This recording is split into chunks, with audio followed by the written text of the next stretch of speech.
Now, about today, who is our facilitator?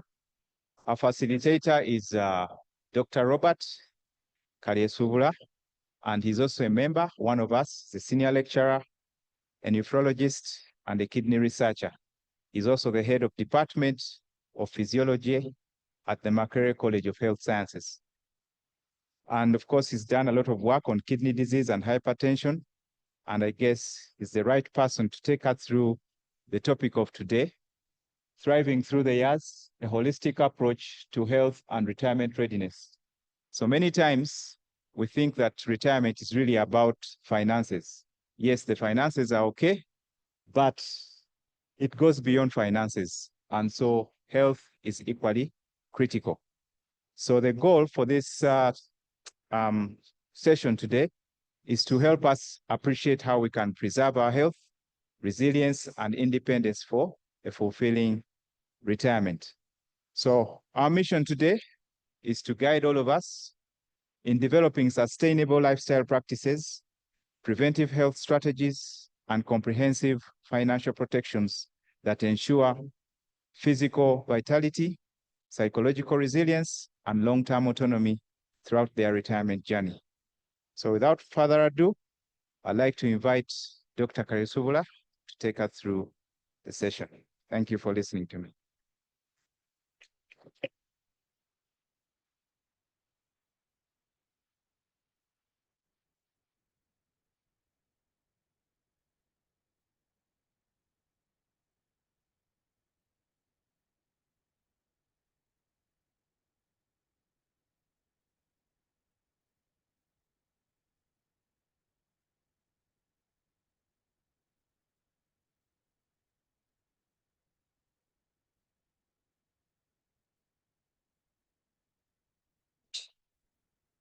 It is indeed a great pleasure for me to be here this afternoon to be discussing about health and its implications to investment and perhaps retirement.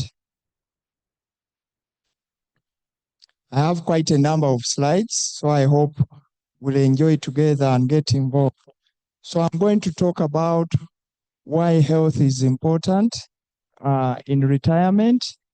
Then I'll review what has been talked about, the physical and mental health across a lifespan. Then I'll talk about financial readiness and how we secure that. I'll talk about social connections and purpose. And then we'll have ample time to have some Q&A. So I'm going to start by a case which is perhaps very familiar to me, but might be less to you. About 5 months ago, I got called to come and review someone who was not doing well. They told me that their feet had started swelling and that they were not doing well. But before that, they had actually been very well and they had never gotten sick. This was a 50-year-old gentleman who had never been to hospital. So when I reviewed the patient, I examined him and I ordered some tests. I actually found that he had what we call end-stage kidney disease. Now, end-stage kidney disease means that your kidneys have failed to work and they are actually not doing any good job. And if we don't intervene, you might actually die within a period of 3, at most 6 months, if the kidneys have totally failed. The kidney is supposed to work at 100%. His was only working at 5%. So luckily, the family was doing fairly well, I could say. And actually, after about 24 hours, we are able to start him on a life-saving treatment called dialysis, hemodialysis. The machine you are seeing there, it's a WISE computer. We get the blood from your body, and then we are able to clean it through that machine, and it does some part of the work that the kidney does. This is a very expensive procedure, and it actually requires a lot of money, and you are supposed to continue with dialysis for life. You have it 3 times a week, and when you stop, you actually become very sick and perhaps die. The only way you can get off dialysis is actually if you can get a kidney transplant. I'll return to this story later after I present to you my case. So keep that in mind. The objective was discussed today as members. Today we want to learn about how to adopt lifestyle, preventive measures, and financial protections that promote physical vitality, psychological well-being in order to have long-term independence when we retire. But someone also said the day you get a job is actually the day you should prepare for your retirement. I think throughout this talk, I'm going to be kind of reflecting on that. The key messages I'm going to talk about, which you should go away with, that good health is very important because it adds value to your retirement savings. If you save money but you are sick, you will not be able to enjoy it. In fact, you know Steve Jobs, very smart guy, made a lot of money, but he got a pancreatic cancer and he could actually not enjoy that money. So wealth without health is actually meaningless. So we should do preventive care today so that we reduce the medical costs for tomorrow. So through my talk, I'm going to be showing you how we could be doing some of that. For us, we define health as the total presence of well-being and not just a mere absence of physical illness. So health includes mental, psychological, and social well-being, and we'll be looking at that. So insurance is really a financial protection for your health and peace of mind. It's very important that we create habits that will ensure that we live active lives. This is a slide that I saw myself for the first time as I was preparing for this talk. On the vertical axis, you have the share of labor force. This is a percentage of those individuals who don't have jobs over the total individuals of a population.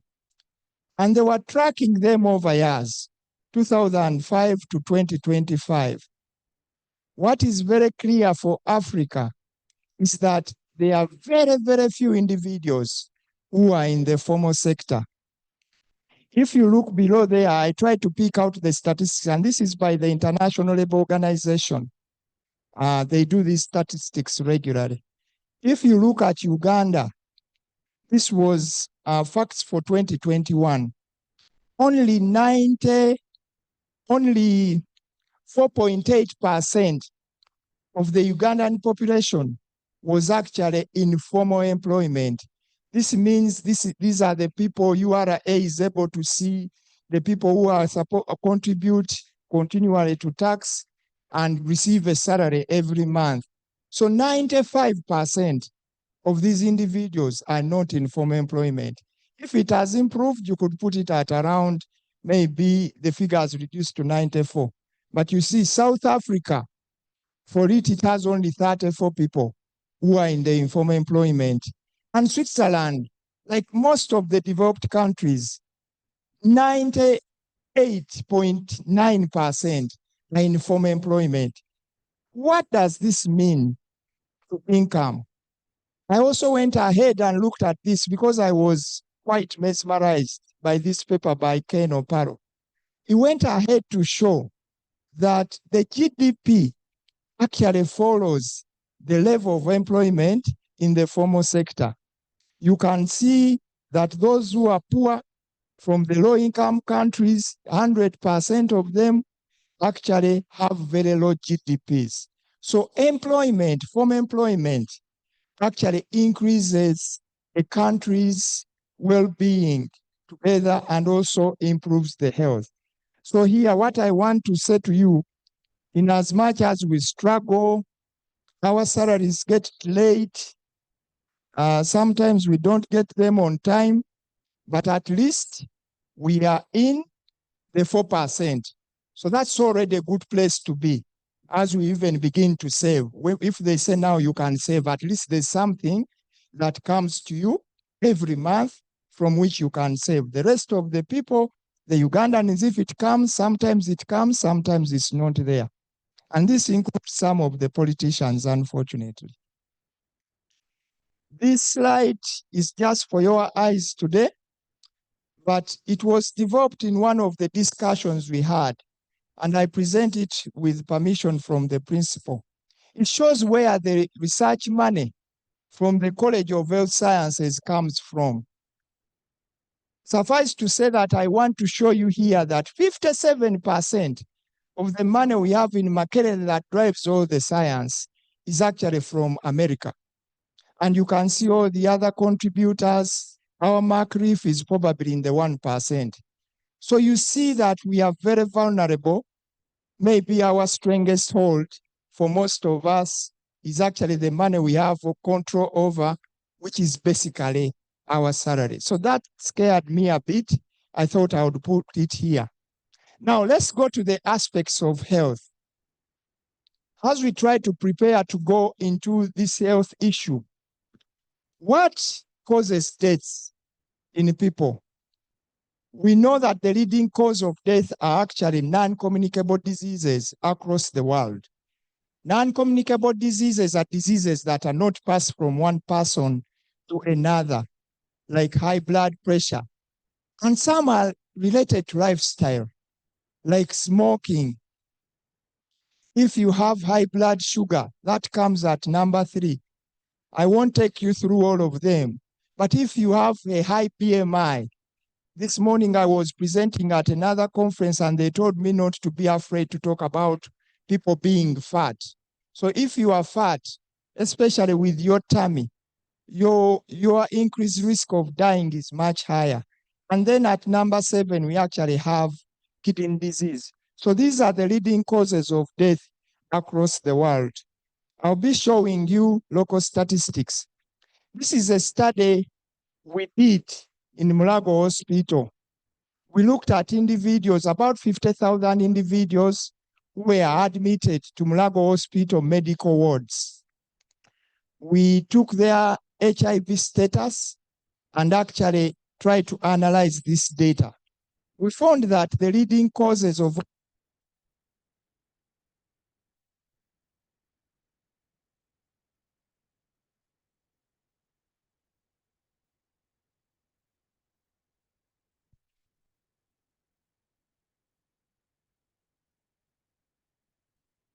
I hate to say TIA, and this is Africa. All right. So we looked at these individuals. They were coming to the hospital and we took their status. We actually found that the main reason for presentation, about 51.7% were female, so the ratios were not so different. We found that the leading causes of admission to the medical wards were HIV, hypertension, chronic kidney disease, and then cancers played a big role. And also on the flip side, on what caused death, we had non-TB pneumonia as the leading cause of death. We had TB, we had stroke, cancer, and then HIV/AIDS. So for those who were HIV negative, if you can see these bars right here. Okay, yeah, you can see these bars right here. they show for those who are HIV negative, the leading causes of death were actually non-communicable diseases. For those with HIV, as most of us know, it was actually TB. We went ahead to categorize these individuals further. These are small slides, but I'll walk you through them. On this side, again, we have the non-communicable diseases. Over the years, you could see that HIV continued to kill very many people. And then, but these deaths were on the decline. But on the non-communicable disease side, these diseases were rising over the years. We are talking about hypertension. We are talking about diabetes. We are talking about heart failure. We are talking about cancer, stroke, and kidney failure. And guess what? Even when we tried to stratify these individuals by level of their age, you could see that even the young people, those aged, here you can see this is age categories, those aged between 13 and 24 years, they also had non-communicable diseases and they were rising. Same with those who were 25 to 54 and so on and so forth. So it's very important for us to know, and these are old data, by the way. We have not been able to analyze this, although this got published in 2019. We looked at data over those years. I think the picture is worse now because of the change in lifestyles. So I want now to begin talking about what we can do as individuals, because we've discovered that infections, non-communicable diseases are actually a leading cause of death. What can we do as individuals to try and change this picture around? So nutrition and physical fitness, this is what we are going to first talk about. Physical fitness is what really costs nothing. I know that nutrition used to be not very expensive, but if you live in Kampala, probably you're going to argue against that statement because you need to buy the greens, you need to buy that eggplant, and maybe you are also going to need to buy the cabbages. So you buy everything. But at least for us, this is still cheaper. We have not yet gone to the long-term processes where these good foods are actually more expensive than the fast foods. So fitness, as you've just had the marathon run for Makerere, is very important. It should not be a one-year event. It should be a lifestyle change, as I'm going to be telling you. Of course, you should have these as routines and don't try to pay for exercise. It is best that you incorporate these exercises into your routine. As you move through the years, you should be able to build up habits. How do we build habits? We build habits by doing good things time and again.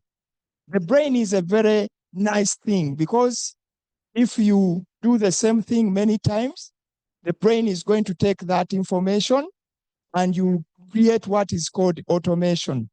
That's why sometimes when you are driving a car, you can continue to listen to music, you can continue to talk to other people, you can manage to see the environment because now the leg and the brain know where the brakes are, and then they can also estimate. So once you do things enough times, they become automated, and these become habits.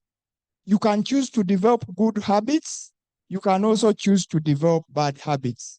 I want to encourage you, as I'm going to be talking to you about the good habits, that you choose to use good habits rather than developing bad habits like smoking, taking alcohol, having so many women, these days even having so many men. I saw somewhere where a lady had married 5 men. I don't know how she was dealing with them. Those are bad habits. I want to encourage good habits. And these are the 4 pillars I'm going to be talking to you about. They hinge on nutrition, having a good routine of exercise, making sure that you maintain your mental health and having good enough sleep. You professionals are known to work so hard and you forget about resting. You have to be on either of these two.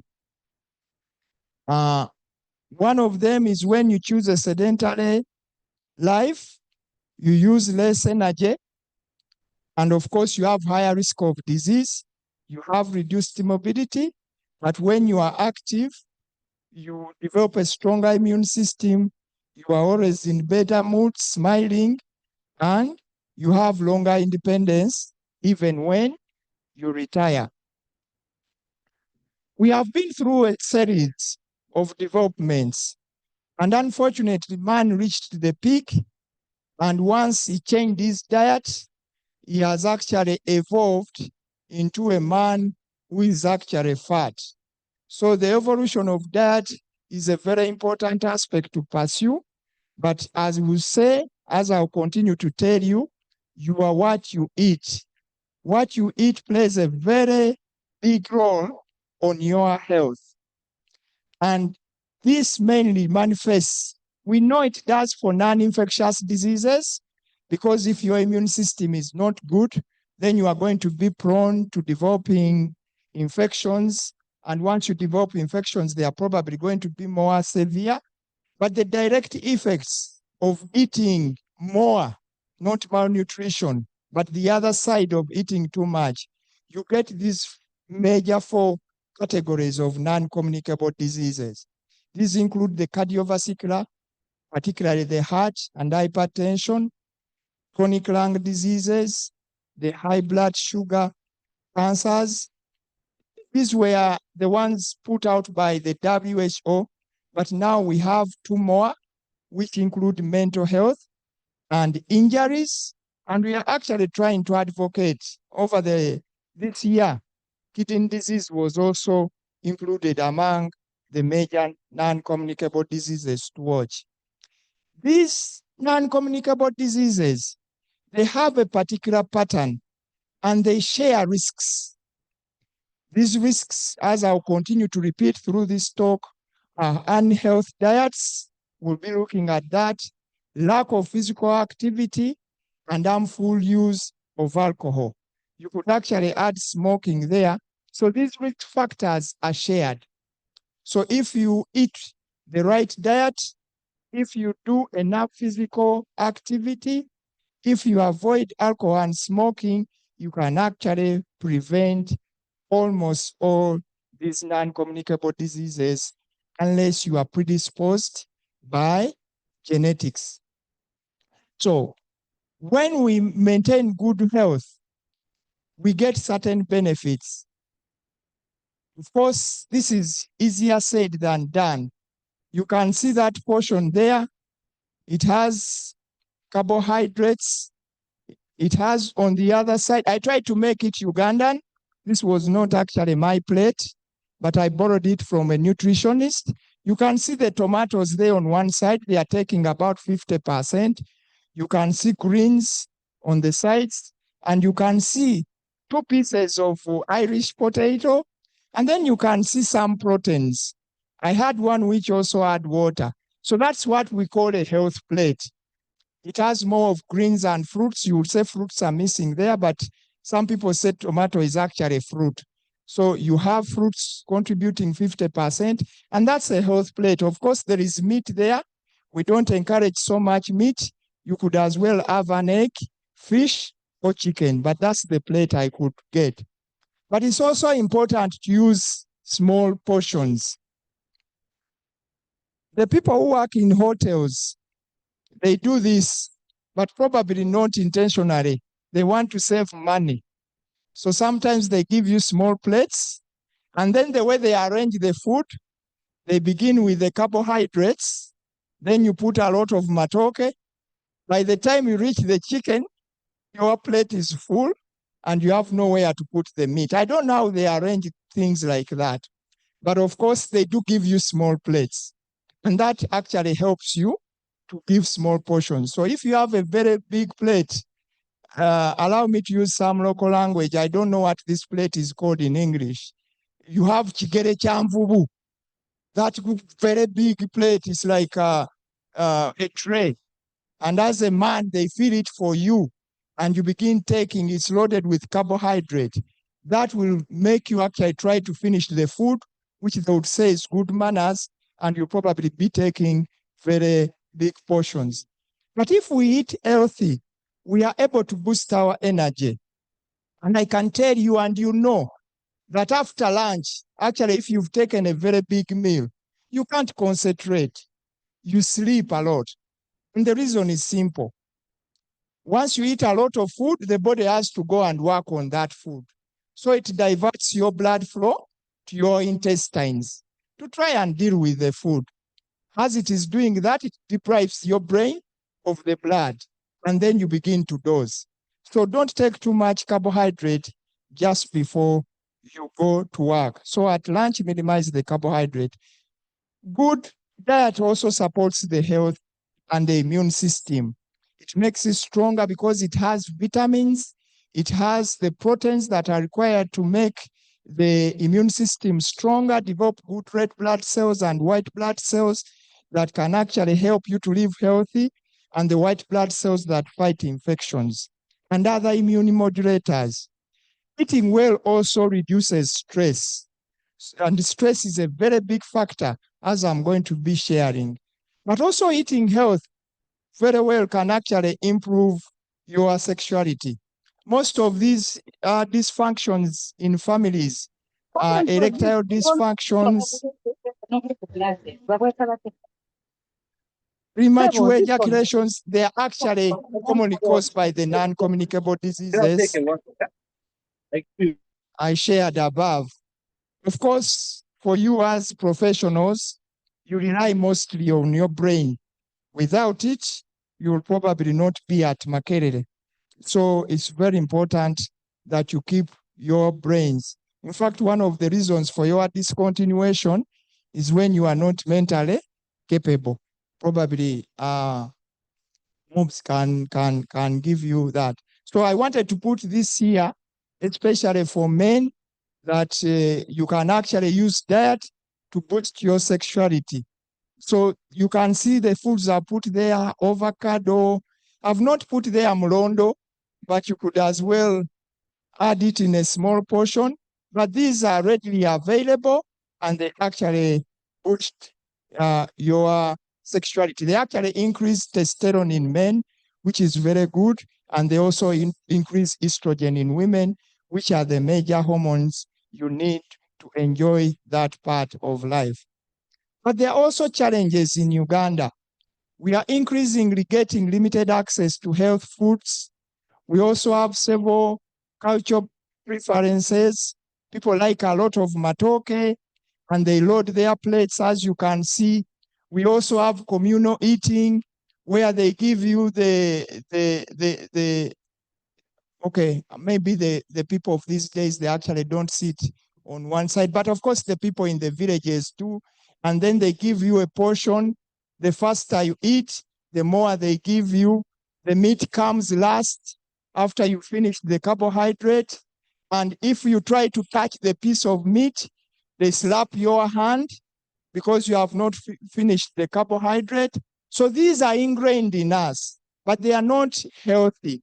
You probably need to eat the other plate I talked about, and that should probably sometimes be individualized. So this diet, like you are seeing here, the one we like, has a lot of carbohydrates and a lot of fats, which might actually not be very good for us. We also have social pressure, as I've just shared with you. If you take water, especially when you are still young, some guys might even think you are poor, especially perhaps if you take mineral water, you buy a Renzori, that's okay. But if you carry a bottle from home, people might think, oh, this guy is weird. But those are the health habits. They need some participation. You need to play an active role in them. It's easier to get a soda to drink than it is to take water. And these unhealthy foods, they are really sweet. They taste nice. They need an effort not to take them. When you go to a party and you put there soda and water, the water never gets finished. But the sodas, they run very fast. And this is ingrained in us. For some people, it's because they don't see it. But for others, it's because their bodies, the habits they've created are like that. Of course, we also get gifts. Those are important. So as we continue to talk about health eating, it's important that we plan ahead. As I said earlier, it's important that we eat and use fresh fruits and vegetables. The fruits, of course, you can make juice, but it's best that they are eaten when they are whole. The minerals, they have not been distorted. They are likely to provide you more mileage there. And the vegetables, they should not be cooked so much. Of course, you should make sure that they are clean. So you control the portions, as I said, so that you avoid overeating. You can also make health swaps so that you avoid, you bake instead of deep frying, because when you deep fry, you get more oils. And so you can reduce that risk of exposure to high fats by making sure that you bake rather than deep frying. It's important to stay hydrated and you incorporate physical activity as well. After you eat, know that the food has to go somewhere. We eat for our body to for the food to help us to carry the metabolisms in the body. So if you eat and sleep, the food is going to be stored. So you have to have physical activity. I'm repeating a bit of myself. So this is very important. I think I've talked about this. You can also use whole grains like matoke, ugari. You use lean proteins. Here we talk about chicken and eggs. Then some people use herbal teas without sugar. That also helps you to increase the water intake. Then the local herbs like turmeric and ginger, those help you to keep healthy, but they also have some ingredients that keep you healthy. Again, you could also consider roasting your food like cassava and the sweet potatoes instead of frying them like we are still doing. I think I'm repeating myself there. This health plate, I showed it to you earlier. Now you can see the science behind it. The plate is not so big. I put there a ruler for you so that you know this is a small plate and the way it is arranged there. And there is a glass of water. Water should be taken after you have eaten food and preferably warm. I know you like cold water, I do. So this is the health plate. As you go home, if you're a gentleman, tell your wife to try that plate. You can remove this chicken and put there beans for a more healthier plate, or you can put there cowpeas, ground nuts. That quota can be filled with that. And then, of course, the portions should ideally be small.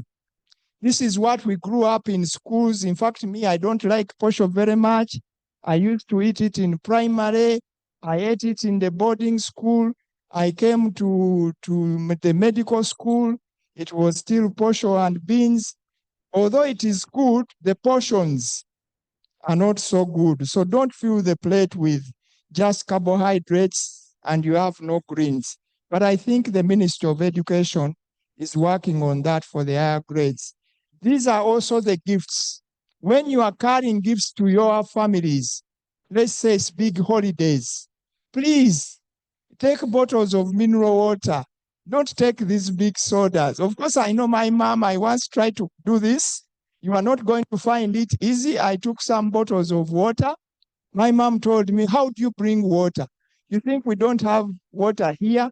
So because I go there, now I go there less frequently because I have to take some poison to her in the name of Coca-Cola. So when I go there, I have to carry the big Coke, but I know she's going to have it once in a month. But for you who visit your friends regularly, carry some water and create new habits. You can sit down there, you are carrying beers, you go to a celebration, you carry a bottle of wine. That's when you're a good visitor. That creates bad habits. I'm challenging you to try and carry water and see how that will go. Let's talk about alcohol. So excess alcohol is actually associated with the non-communicable diseases, to cut the whole story short. But it increases your blood pressure, Of course, if you take more alcohol, they talk about 4 drinks of these normal beers per day for men. If you take more than 4 drinks, for women, if you take more than 1, that increases your risk of hypertension, risk of cancer, and risk of other non-communicable diseases, including diabetes. Let's talk also about taking water. Water is very important. As a matter of fact, your creator knew it very well. Many of you seated here are perhaps between 20 and 60 years. So, my friend, you are actually 60 to 70% water. Your body is made up of 60 to 70% water. So you actually need water every day, every time. And as a guide for adult women, you need to take 2.5 liters of water per day. You heard that right? 2.5 liters of water per day for females, 3.5 liters of water per day for men. And these figures were for Americans who don't have sunshine every day, the American Academy. So I'm sure we could extrapolate and say that here where the sun comes out every day, perhaps we need a little bit more. And you've seen our temperatures rise. You could actually need up to 7 liters of water a day. The good thing about water is that if your body is working, it will take out through the different means what it doesn't need. But I know for sure that the kidneys and the gut need a lot of water to work, but so does every part of your body. If you don't believe me, just get dehydrated and see if you finish that paper you want to publish. So water is very important. Those who have bottles, please take a sip so that you enjoy the water.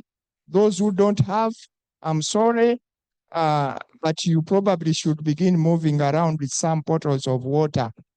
Now, many of you have fridges at home. They told me to talk about some tips.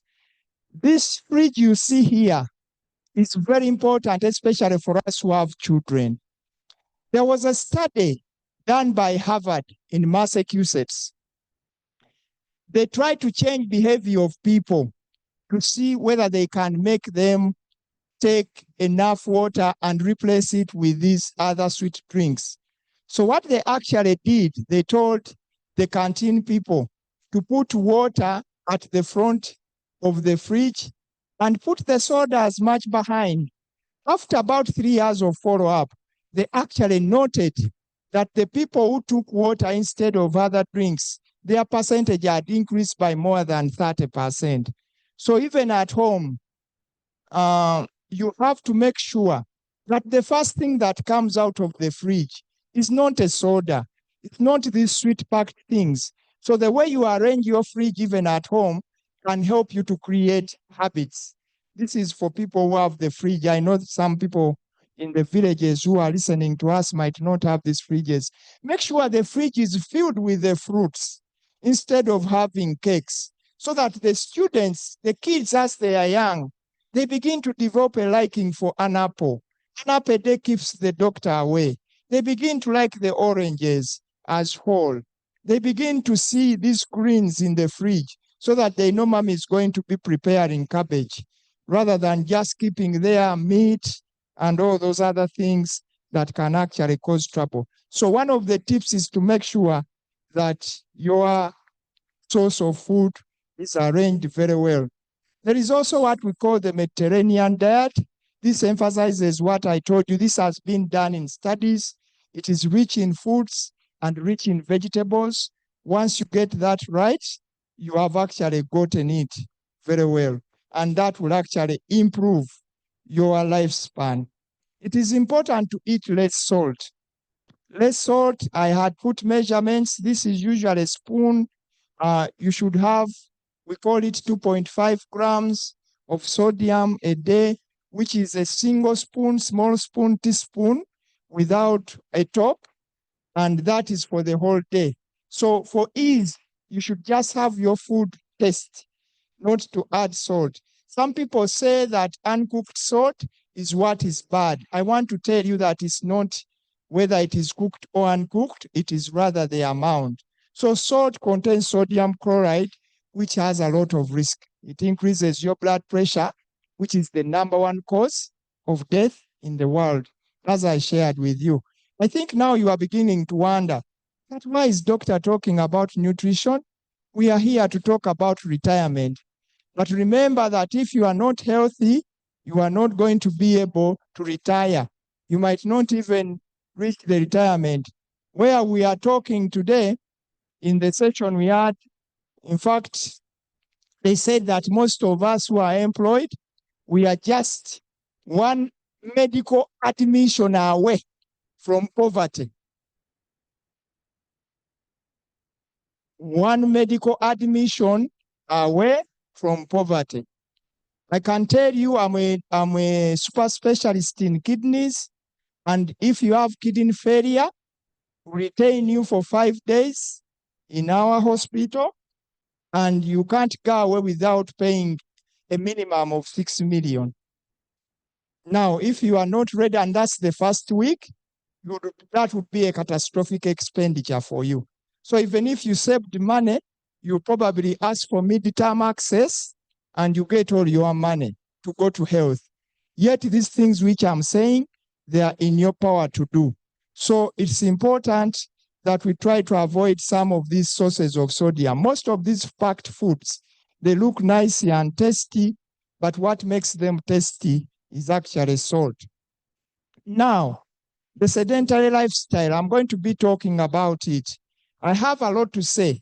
I didn't put smoking in the slides, but suffice to tell you that smoking is bad. It leads to many bad things, but we know that not a lot of people smoke in Uganda. Actually, a study done by Dr. Chirenga and his team found that the major cause of chronic lung disease was actually smoking held from the firewood. In studies done in Kampala and Nakaseke. So smoking is bad. If you smoke, please quit because it increases your risk. But we have a new smoking for you professionals. We have a new smoking, and that is sitting. I don't know whether I'm allowed to tell people to stand because I don't want to be a cause of your non-communicable diseases, but I will illustrate this for you. You a typical work at Makerere. So you wake up in the morning, you are fortunate, you have made some kamane, as they call it, and you have a car. So you wake up in the morning, you're a smart guy, you do some exercise, doctor said 30 minutes. So you go out and jog, take a shower, you come and you sit and you take your breakfast. You don't want to be rushed. So you drop about 30 minutes there, you're a fast eater. Then after that, you did not wake up very early. So you land in the jam. When you land in the jam, probably you don't have housing. Like me, I've worked for Makerere for 15 years, but I've never seen an advert for house. So I stay very far away in Gayaza, and I have to pay my own rent. But anyway, so you have to drive the car, and you land in that jam. So you are sitting there. You accumulate another 2 hours. You come to office and then you sit down to write that paper. Then after that paper, you say, oh, I'm moving around. You go for lunch. You sit for another 30 minutes. Sometimes you want to finish your 1 hour. So you sit for that 1 hour eating what? Probably now you have loaded some meat because you don't want your friends to see you eating beans and groundnuts. So you load yourself with some carbohydrate, which we saw up there. Then now you go back to your office and you go back in the jam as you are going back because you worked a little late. Maybe you were not able to go away with this check-in. Your face has to be seen before you sign out. You don't want to leave before 5. So you land in the jam. When you land in the jam, you spend another 2 hours seated. So I figured that you, on average, you spend about 8 hours per day seated. That would translate into 54 hours per week seated. That would translate into 231 hours, 207 2,772 and 116 days per year of you sitting. Even you, the intellectuals here, of course, we are sitting. You can clearly see for me, I'm standing because I am a scientist.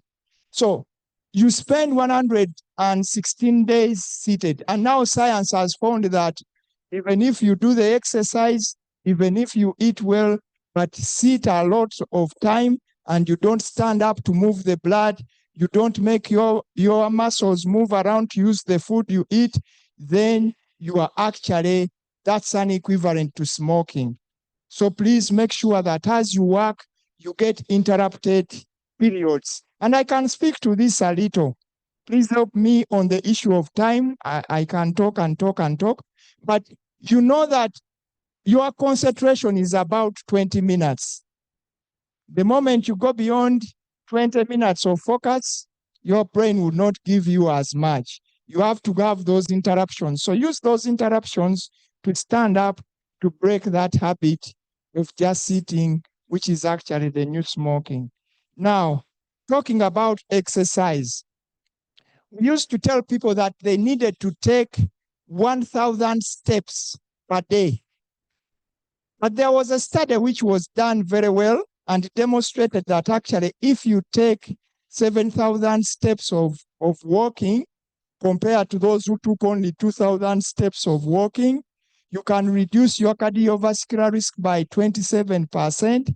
You can reduce your risk of cancer by 6%.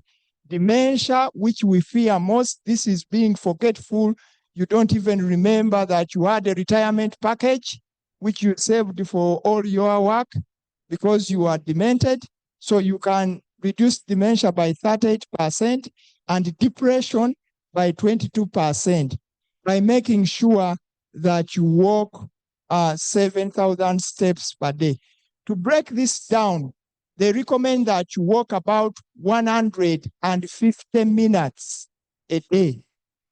Sorry, 150 minutes a week. That means that you can walk about 30 minutes per day. You can walk, you can run, you can skip a rope, you can go and swim. And this exercise can be mixed like you are seeing there, but make it routine so that you are able to use the energy you have. So that's very, very important because exercise should be made routine for you.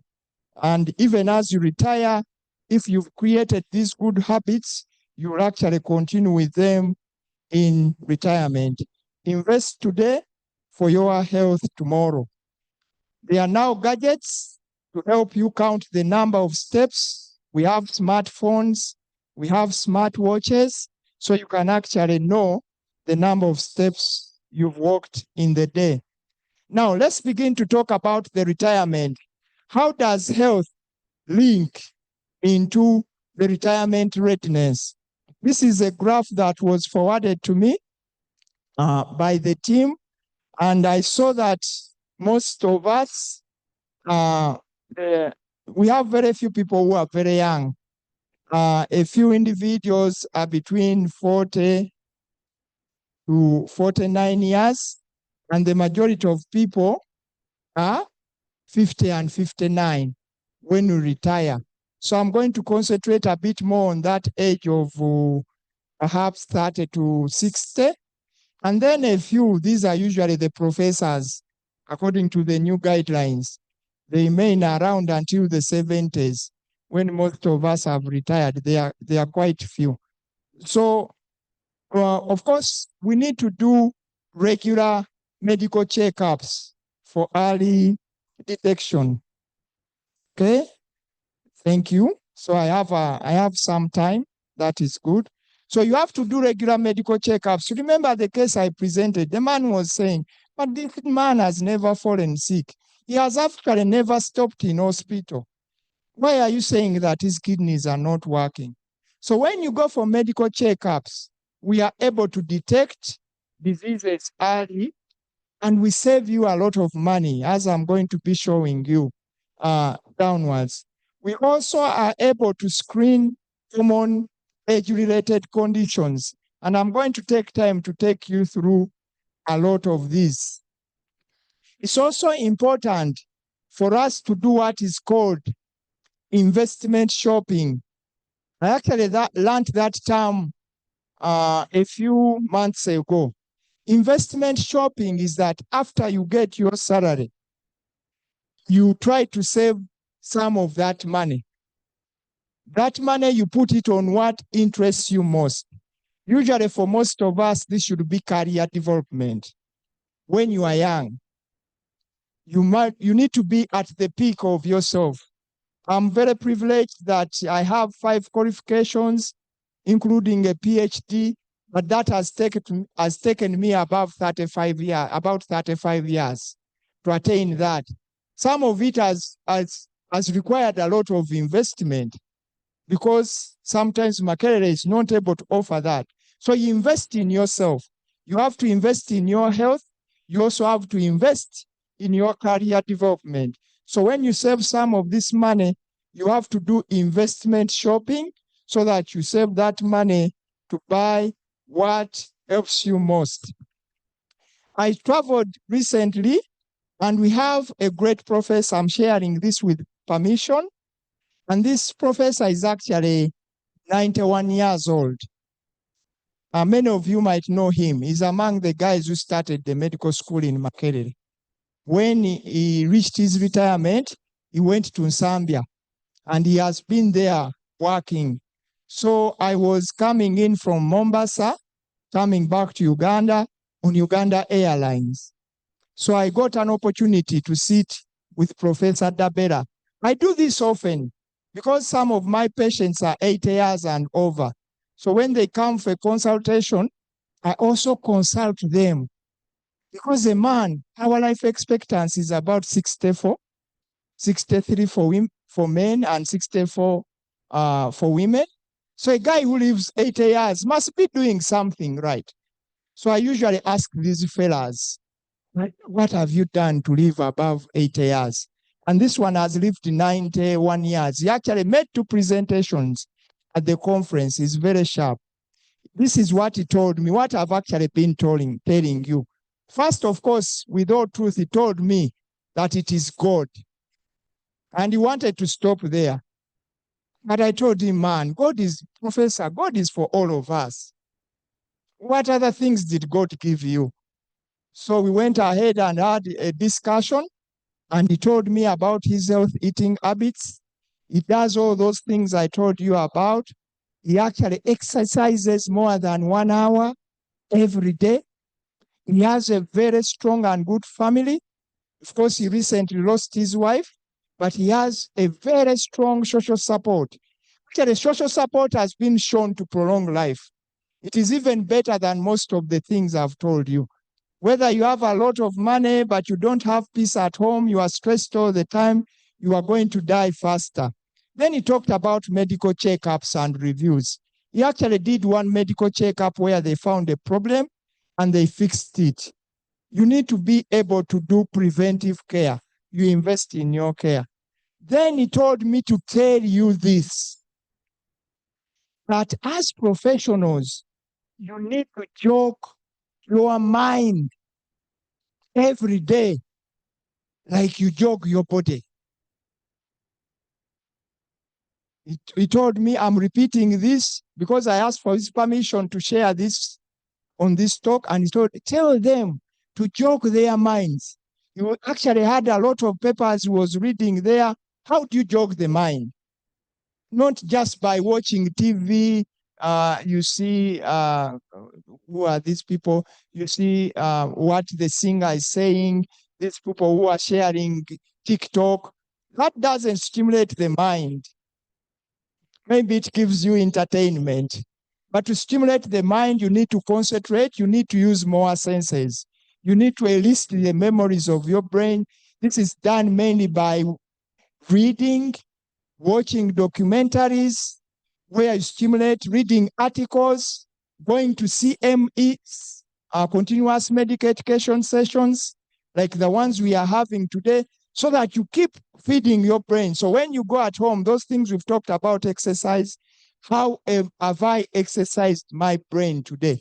So at 91 years, is still very, very sharp. He also told me that's important to keep records of everything, not only mental health records, but all the other records. They come much in handy. And then he also told me to stick, that it's important to stick by your principles. If someone brings in a cake and it's very sweet, if you are not going to eat it because it's going to increase your sugar, be polite and tell him that, you know, today I've had enough carbohydrates for the day. So that's the 91-year-old. So what I told you above has been authenticated. So what is in your power to do is to make sure you do medical screening. This involves typically physical examination, blood pressure tests, cholesterol screening, mental health screening, diabetes test, and making sure your immunizations are updated. I've tried to categorize this in the different ages. I might bore you with them, but suffice to say that when you are below 20 years as a man, we have very few of these ones here.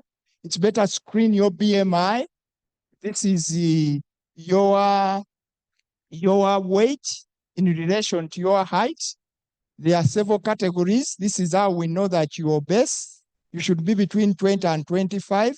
If your BMI is greater than 25, you have obesity.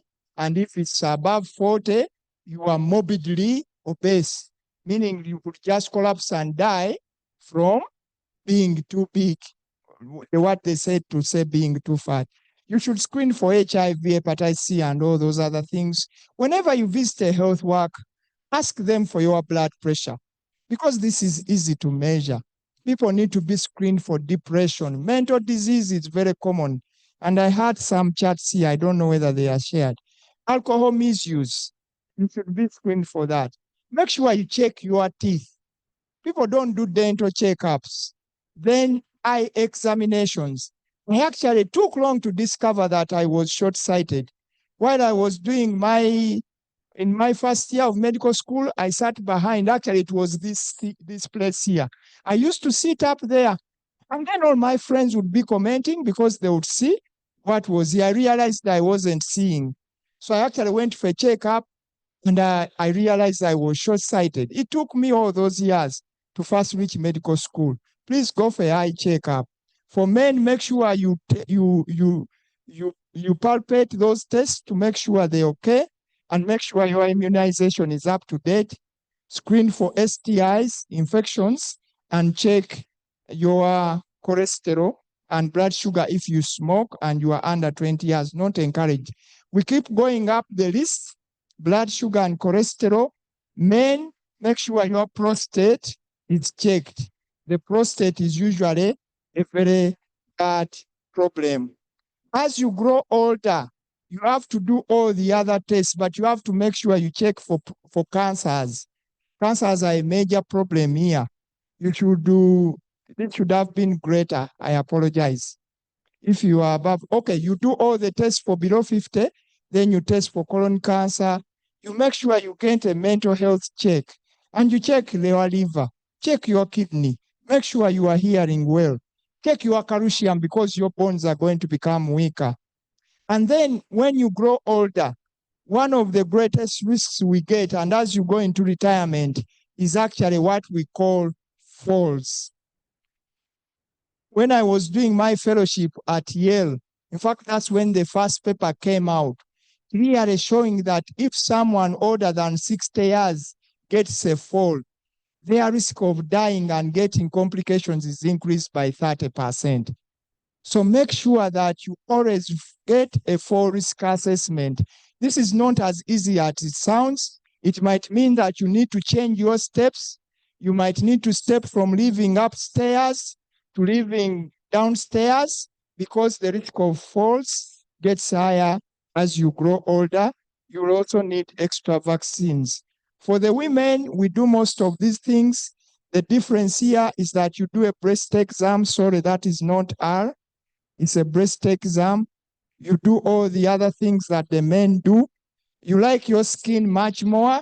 So even below 20, you can have your skin screened for pimples. and then make sure that you get an HPV vaccine.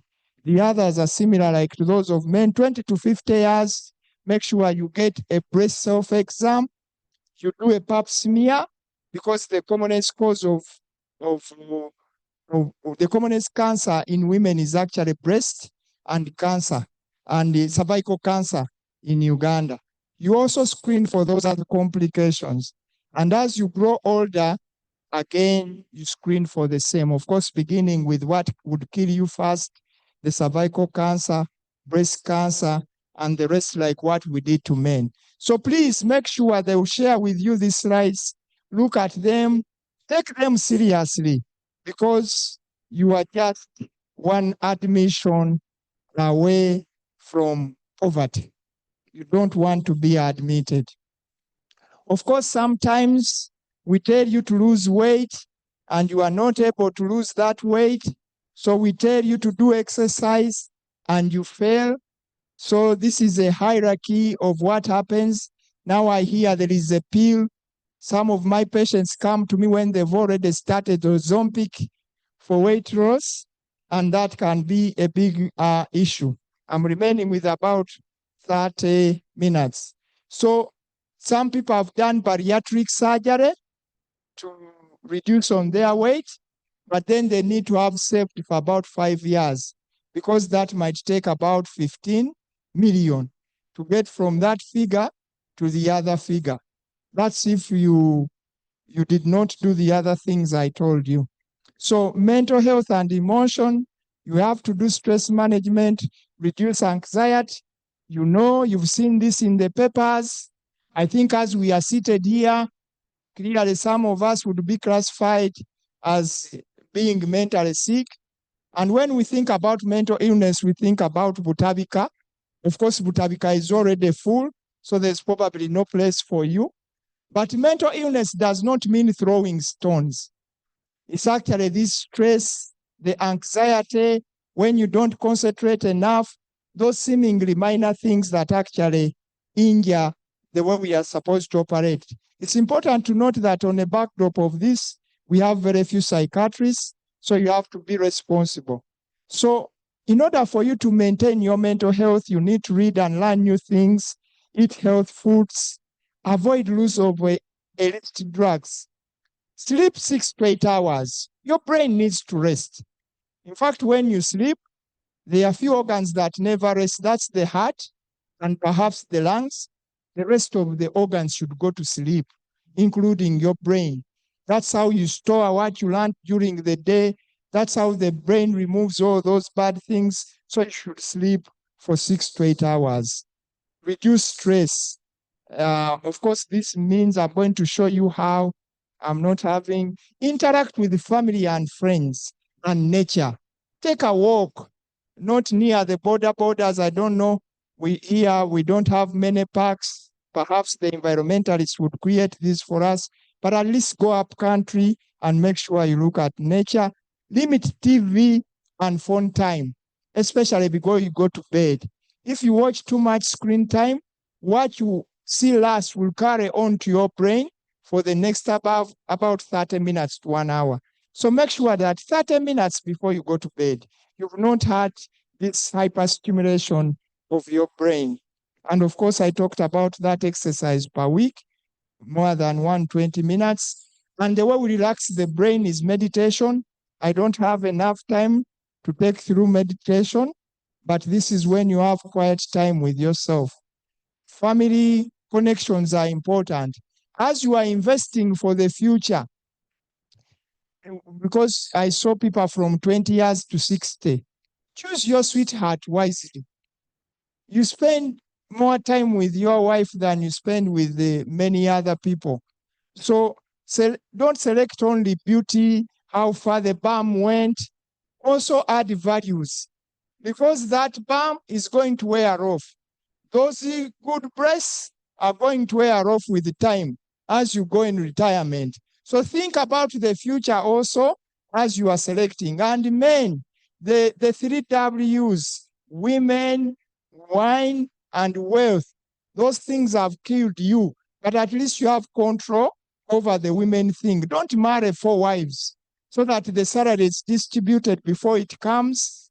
So that's very important. In as much as we talk about family, don't take it too much, okay? Have a small family which you can manage.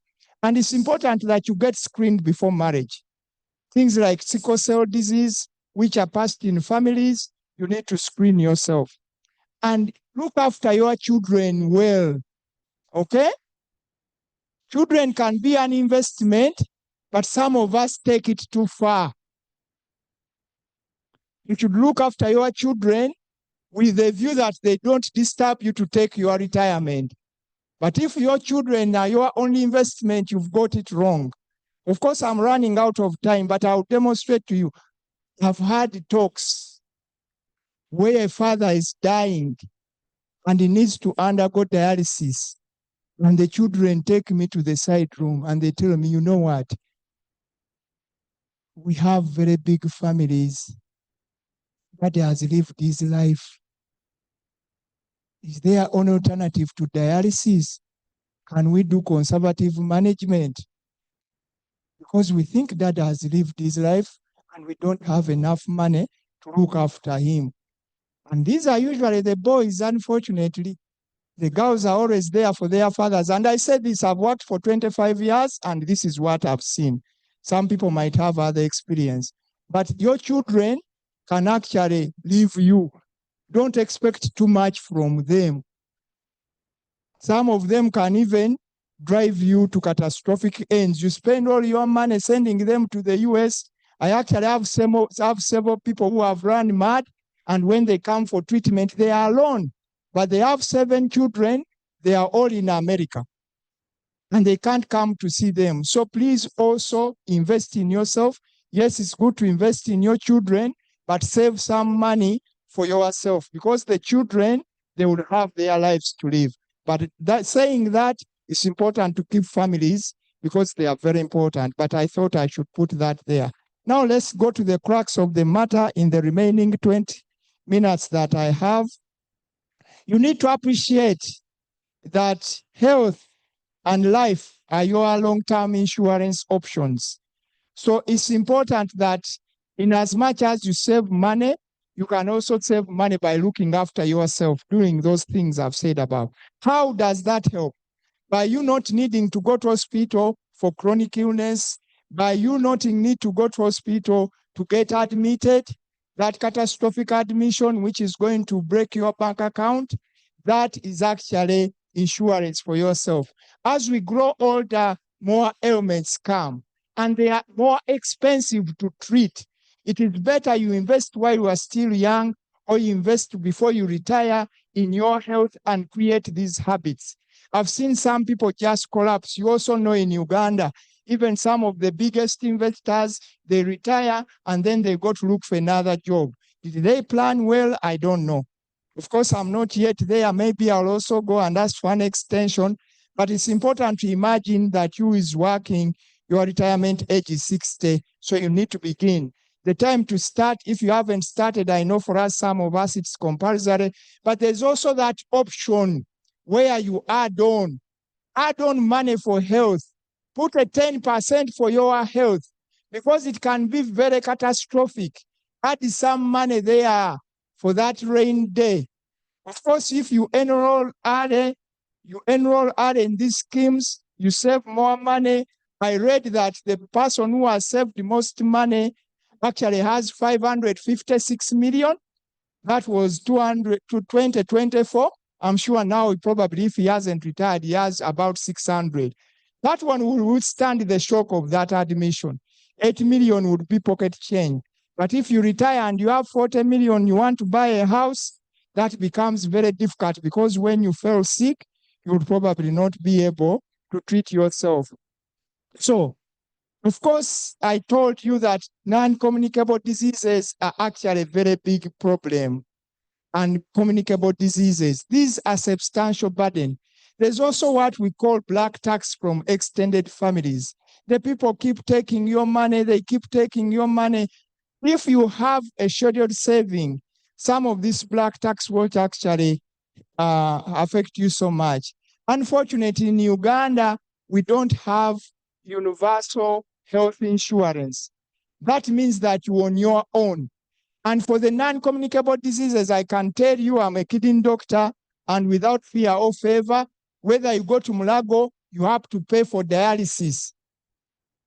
And each session of dialysis is 150,000.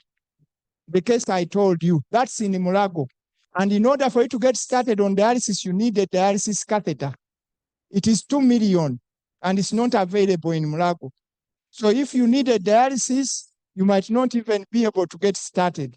So there's no universal health insurance in Uganda.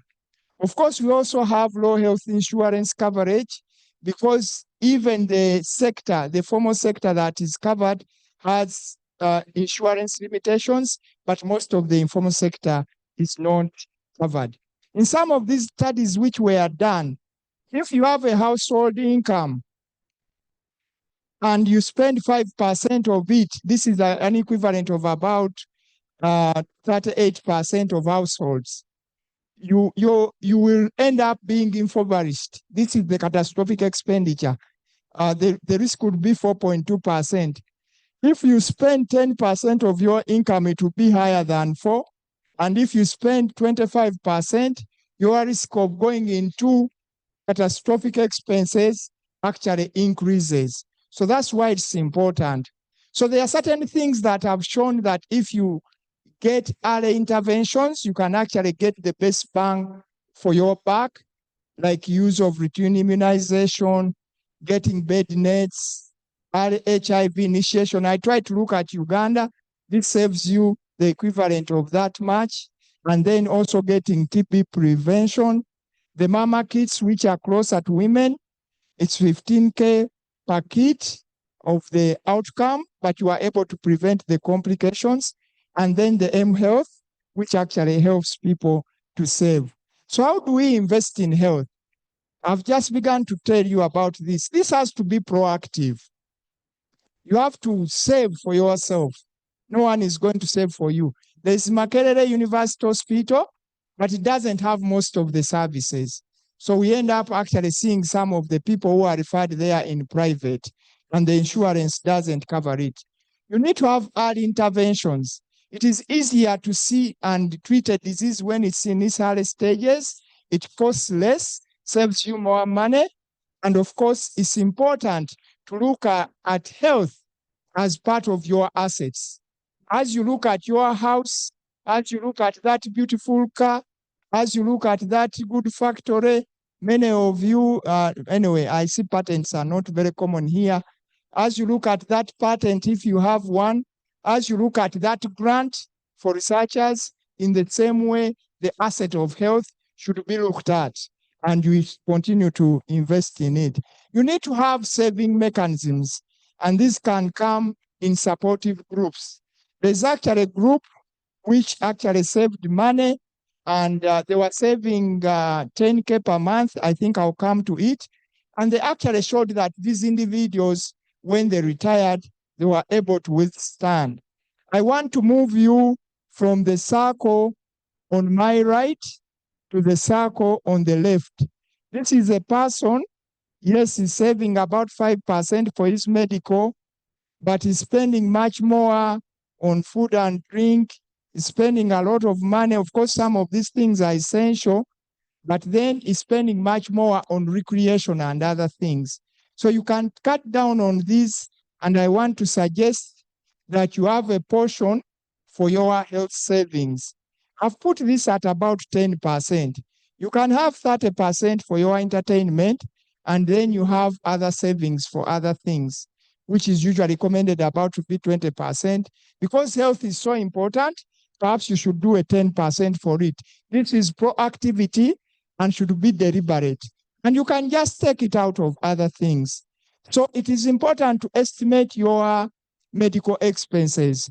For those who are already sick, it is you can actually see how much you spend on buying drugs for yourselves and those you support, so that you can plan for those health expenses. It's also important to leverage your employer group, especially if they have an investment scheme. Make sure you invest there directly. You can also save and diversify your savings. There are these circles like what we have here, the voluntary retirement for benefit schemes. And some people have also looked at health saving accounts. You just set an account there and it is for the rainy day of health. Please have a family doctor. I know this is hard. Okay, if you don't want to have a family doctor, have some doctor you know. Probably that is not going to be me. Me, I'm a kidney doctor. But have a general doctor who understands you and your family. In fact, research has shown that those people who are seen by the same physician over time, they reduce their risk of dying from catastrophic diseases by about 20%. Because the doctor will know you, he will have your records, he will know what is going on. It doesn't matter if you are healthy, get a family doctor. But also for matters of saving, get a mentor. As I told you, I've had the privilege of studying in the US, getting scholarships. I'm very active on social media, and I've shared part of this. These people are all my mentors at different parts of life. Some are academic, some are social, some are financial mentors. So I'm fully mentored. I'm not very rich because you know Uganda.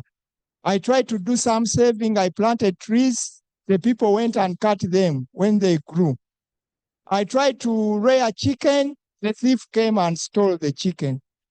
I put up piglets. When I went to America to study, they were telling me my pigs were dying, but they were not showing me the dead bodies. By the time I came, the thing was finished. So that's why I think your money is more secure with the retirement benefit. You know Uganda. They don't, these people, Uganda. Okay, anyway. So you need to have mentors. By the time I got mentors who advised me financially, I made a lot of losses. I saved my salary, I go and invest it, and someone thinks this is a doctor, he has more. So you need mentors to help you. Of course, also investing in health helps you to make good benefits. These are some of the examples where retirement, people who have saved for health have actually benefited. And some save as little as 10,000 per month. And this has been shown to reduce the risk of getting trouble by about 20% for the Budaka circle. So it pays to actually save. So how do you make sure that you are financially ready to secure your retirement? Start early. Early means for you might be 59. That means today for you. But it's never too late to start. You have to budget for the retirement, as I've told you, but you also need to diversify your income.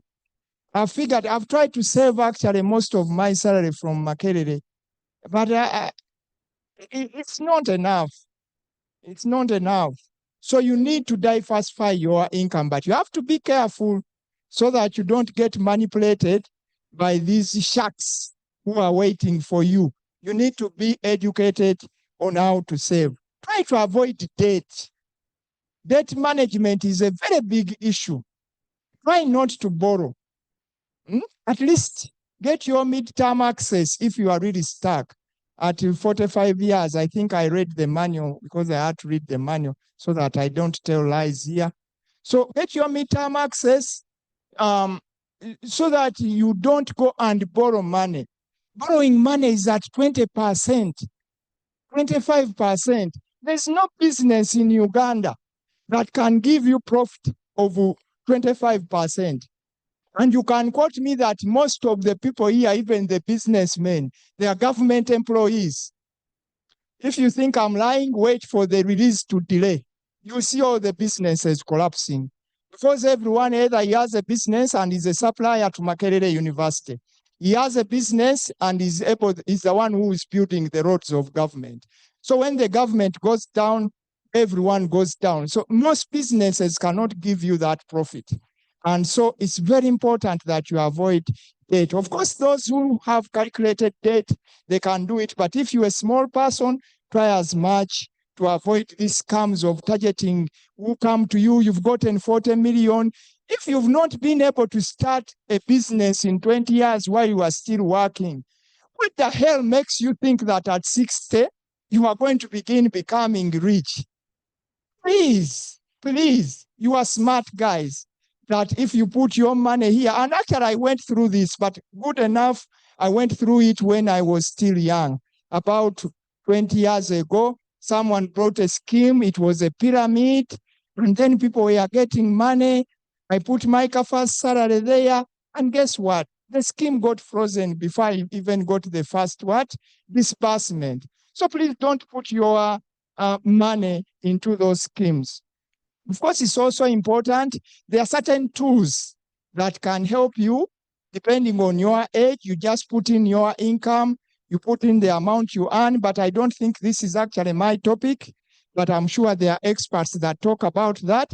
But it's important because the more literate you are, you need to be financially literate.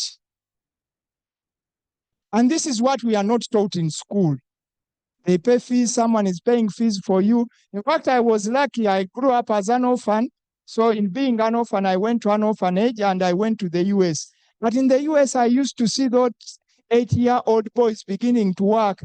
They would actually go and drop newspapers in different people's homes and they earn a living. At 18, they're on their own. Even their education, they pay for it. They get a loan from the government. But here, you want your parents to look after you. Even when you are 30 years, you are still going to your parents. And then when they fall sick, you say, Dad has lived his life.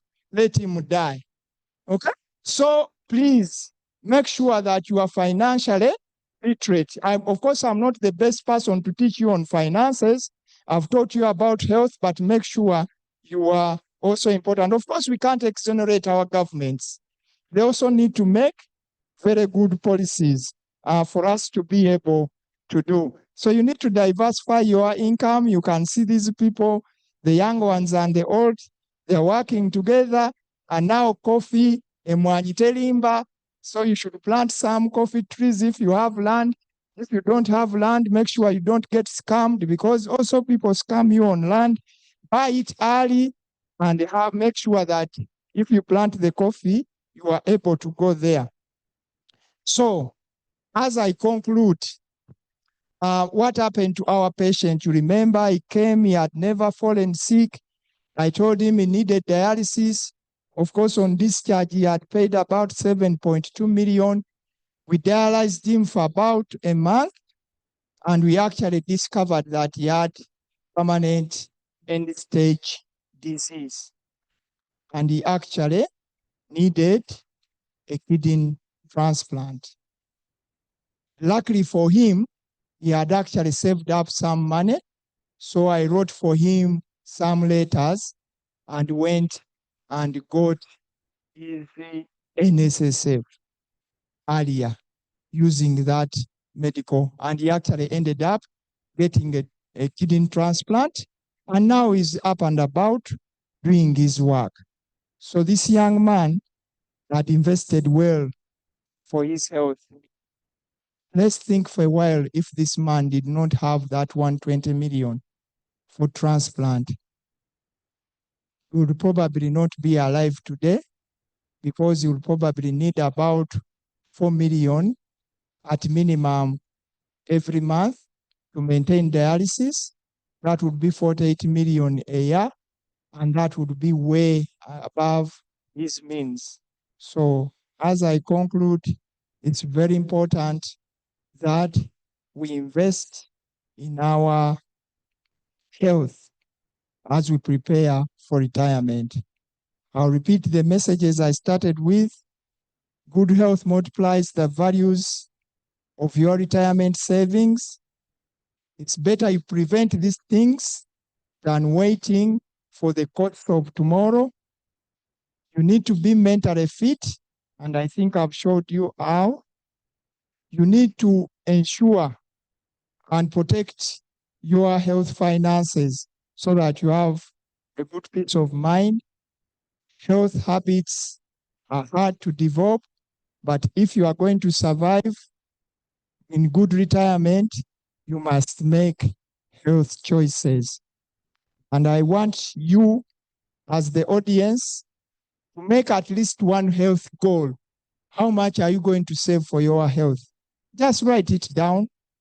Written information is what never goes away. Make one financial goal and perhaps also make one social or purpose goal, which you can go and follow after this talk. I want to thank you for listening to me for this very long time. I'm happy to engage in the discussions. Thank you very much. Wow, wow. Thank you very much, Doctor.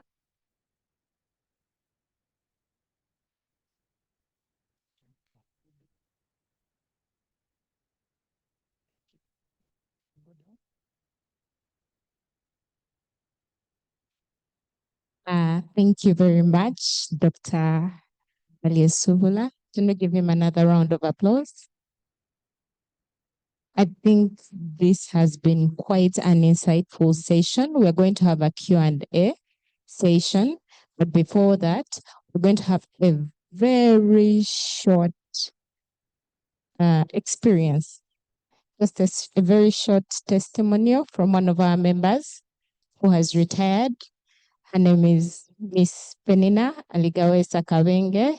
We would like to hear from her what she's done in terms of her health and retirement preparedness, and then we shall have the Q&A section.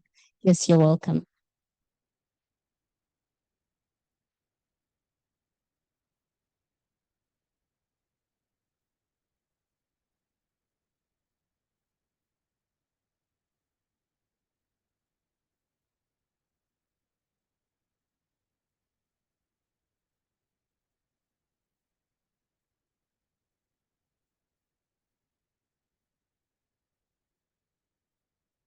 Thank you very much. First of all, I want to thank Dr. Kalyasumula for a captivating and energizing presentation, which definitely some of us are going to ride on. I'm a fresher in retirement, and I'm happy to share with you my experience, my 9-month experience in retirement. I turned 60, November 30th, after 35 years of service at Makerere University in the Sports and Recreation Department, where I served in different roles. I began as a graduate fellow, assistant sports tutor, senior sports tutor, principal sports tutor, finally designated as manager, and I retired as a deputy dean of students in charge of sports. Looking back, my career was fulfilling, and retirement so far has been both amazing and enriching. My imagination before retirement, I had imagined that retirement would give me plenty of free time. Yet, contrary to my expectations, I found myself busier and more engaged than ever before. At Makerere University, where I worked in the sports department, sports happened every day and often at odd hours. The department was understaffed, I'm sure it is still, which meant I worked almost 7 days a week and rarely took annual leave. My role was demanding but rewarding, as it created opportunities for students to express themselves, compete, and relieve stress under my supervision. If you know how sports has been in Makerere, there's a lot of way. That was always my environment. And I thought retirement would finally give me time to myself. Under such circumstances, I often declined opportunities that came my way because when I was working here, I was busy every day, 24/7. Interestingly, much as I declined a number of opportunities while here, many of those opportunities, once I declined, are now resurfacing, and in great measure, I believe this is a result of the deliberate preparation I made for retirement. Without such planning, my story could have been different, perhaps marked with idleness or even depression. As I worked here, I was positioning myself in Uganda, what you say, kwetega, so that after my work here, many people are calling me here and there. As a child, I thought of travel as one of my hobbies. When I think about it, I didn't have opportunities to travel, but I would say one of my hobbies is traveling. In adulthood, sports gave me the opportunity, and towards retirement, new doors open to serve in an international sports organization. Today, I thrive in these spaces, working with the African Union Sports Council, Federation of African University Sports, International University Sports, where I serve as a vice president, and are always invited by a number of global sports bodies to work with them. Traveling is no longer a hobby, but it's a necessity. My hobbies right now, I can say, is fitness challenges. I'm lucky I worked in the sports department and I understood the importance of fitness. While planning for retirement, I know the previous speaker talked of that when you are employed, that's when you should start planning for your retirement. I know part of my retirement plan was to establish a life in the countryside. Long before I left Makerere, I invested in developing my village home. My village home is not too far away. It's in Ruero. So that I would feel no different from where I live right now in Kampala. Over time, I integrated into the community, built relationships, and created a sense of belonging. By the time retirement came, I built my Kampala, my Muyenga in Chiyenje, Ruero. And kids, old people, we are all buddies. They don't look at me as somebody who has been at Makerere University. Health and well-being have been central to my preparation. I'm happy that I worked at Makerere in the sports department, understanding the importance of health and well-being. I committed to a lifestyle that supports physical fitness, peace of mind, and overall wellness. When you come to my home, I set up a gym. I do have a sauna and steam bath to ensure that I'm healthy. I think I'm a coward. I fear unhealthiness. When you go to my village, I created walking and jogging tracks on the farm, which I use daily without excuse. I've invested in gadgets that have helped me to monitor my health. I have a blood pressure machine, blood sugar monitoring machine. This smartwatch, as I was seated there, when doctor wanted us to stand and do something, it was telling me time to get moving. And when it tells me that wherever I am, I find time to take some 5-minute walk or do something. At home, I have plants of medicinal value as my flowers. Sometime during COVID, I think we sat a lot. We were not moving, sitting down, eating. There was a lot of food. A tray of eggs was, I think, 5,000. The matokes were in abundance. So after COVID, I found out that I was diagnosed diabetic, too much sitting. I don't know if that diagnosis was right, because my cousin challenged me if I've ever checked my blood sugars.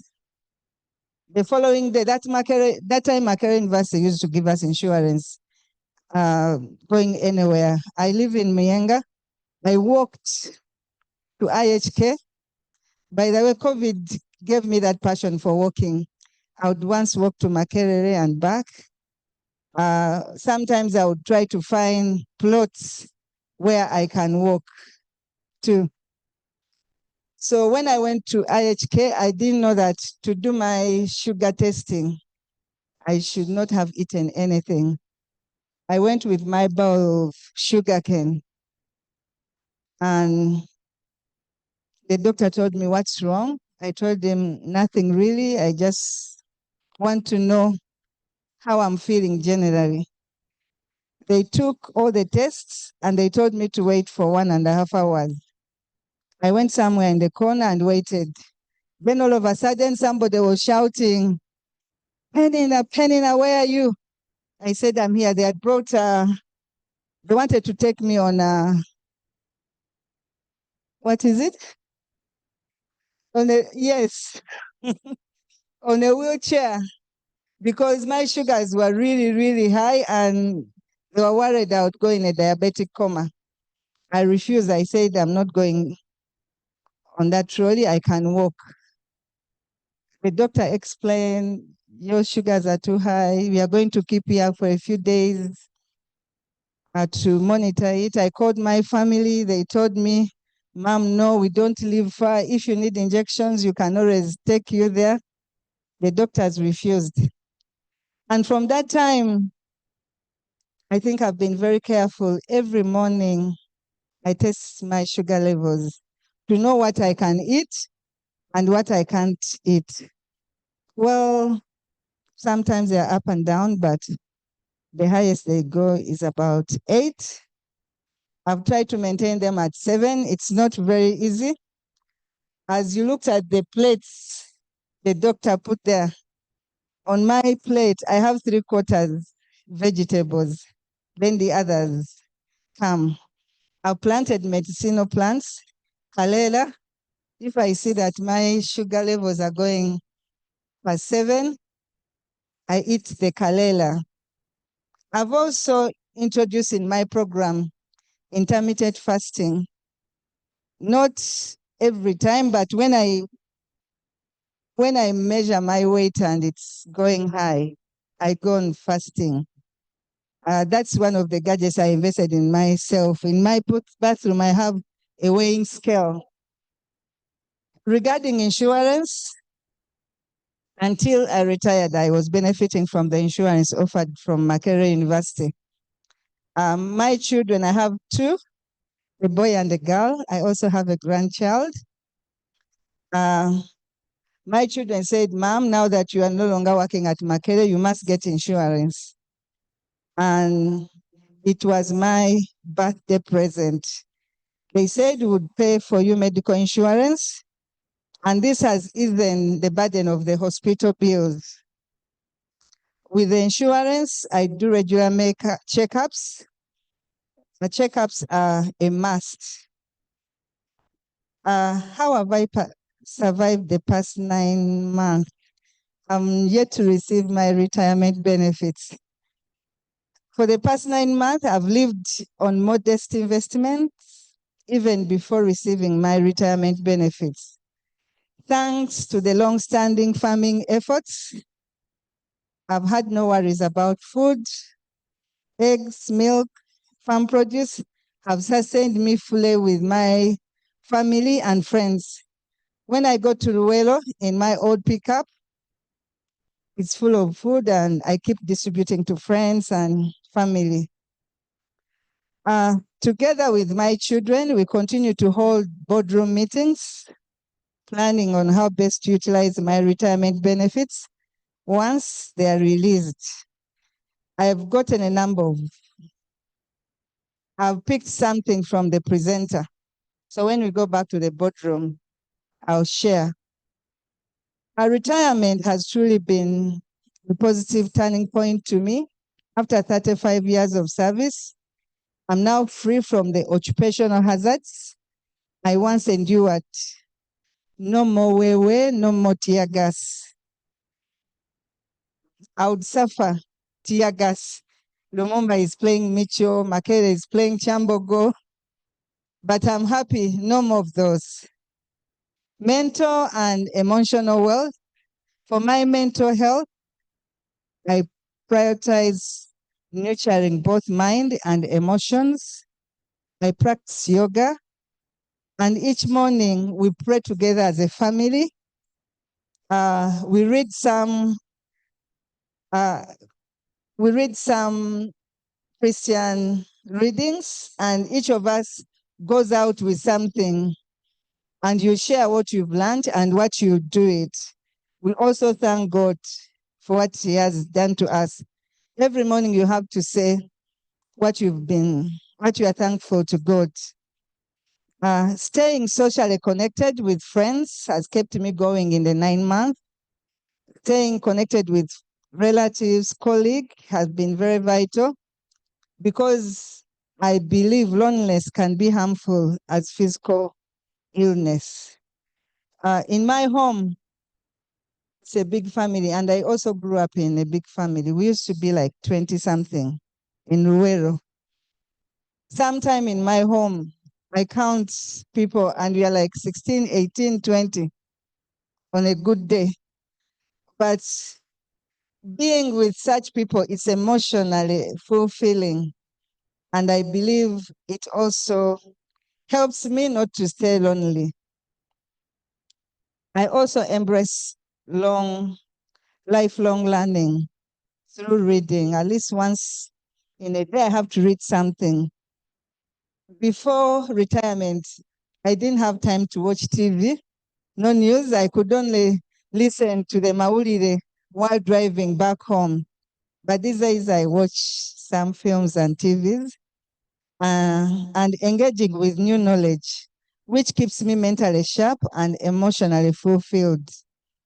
In summary, these 9 months have shown me that retirement, when well prepared for, can be one of the life's most rewarding seasons. My testimony is simple. The choice we make now, what we eat, how active we are, how we care for our minds, and how we plan financially, shape the quality of our retirement years. It is never too early to begin, and small, consistent habits can make all the difference. By investing in our health today, we are also investing in the freedom to enjoy our passions and purpose tomorrow. Currently, my full-time job is keeping fit and healthy. Thank you.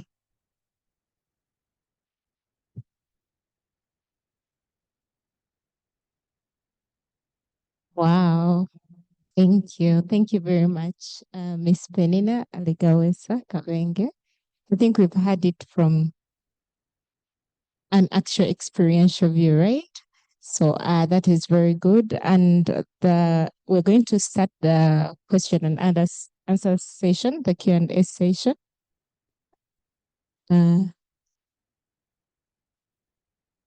Yes, Emma, you can come at the front. So I'm going to take a couple of questions for you, Doctor. I already have one that is online, but allow me to start with the ones that are physical. Any questions for Dr. Robert Kalyasumula? We've heard about nutrition and fitness. We've heard about social health, and it was quite an informative session. Any question?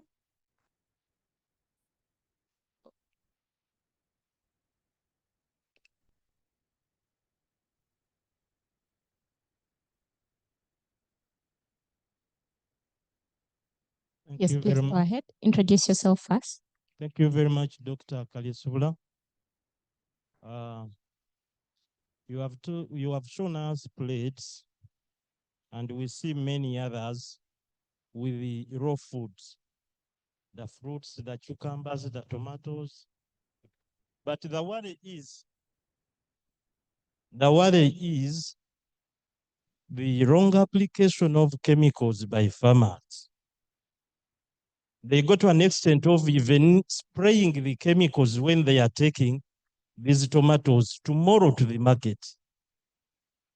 Now, how best can one prepare these foods before use so that we can reduce on the effect of chemicals?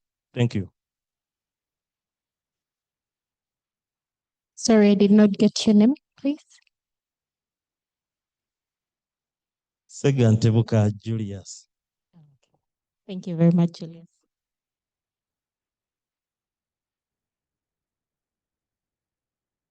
Any other question? Dr. Oscar?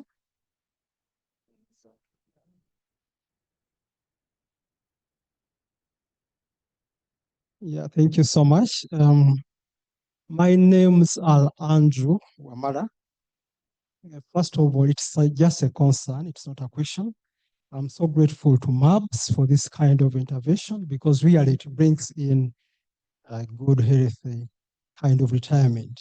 Now, basing on Dr. Kalyasumula's presentation, he has mentioned a few things, but we should also need to look at the negative side. So what are the causes? When you look at mental health, now I may speak for the vulnerable kind of stuff in Makerere. That is the long-serving, a contractual kind of stuff. Of course, if you look at mental health, some of our kind of treatment actually do send us to unholy grave and mental kind of impairment. Dr. Kalyasumula, you say that we should avoid borrowing money, but sometimes it's very inevitable because for my case, I spent about 1.5 years without payment. And of course, I was working not until I kind of retired in a way, but I borrowed money because it was very necessary. At the same time, you are telling us to educate our kids. Now imagine you have kids that you've been catering for, you don't have a salary, you're on professional contract for quite long, and then you end up borrowing money.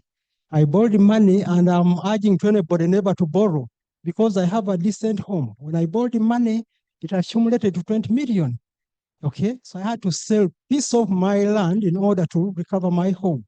Dr. Kalyasumula says, Telimba, of course, I would go in to plant coffee, but I ended up losing that part. And of course, nowhere to go.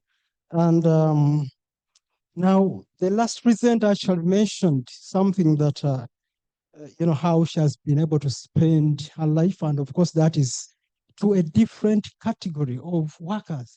So my point here is that dear administrators and also MURBS, cater for even the other category of workers. And when somebody retires, because myself, I need back my savings, but they said I'm supposed to get it after 2 years when the last remittance has been made.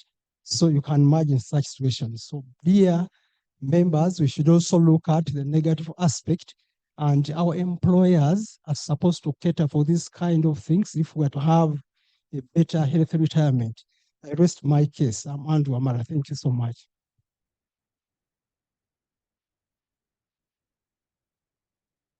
Yes, Dr. Oscar. Thank you very much. Doctor, there's something that you did not talk about. The trend today that is going on is related with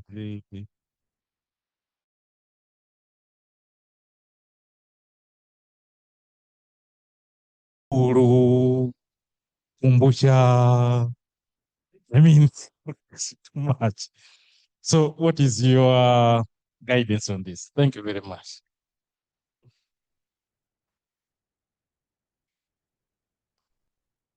Okay, I also do have one online. Oh, but it seems to be related with the very first question. What does Professor think about the rampant use of pesticides and herbicides in our greens, fruits, and vegetables? Whereas they are encouraged in diet, shouldn't we be worried about these chemicals? So that seems to be related to the first questions we had.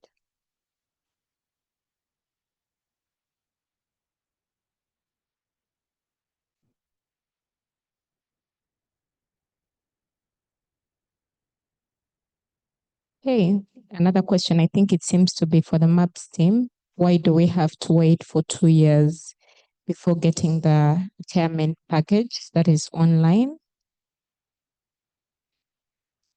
Okay, I think, Doctor, you can answer those questions first, the ones that are related to the presentation.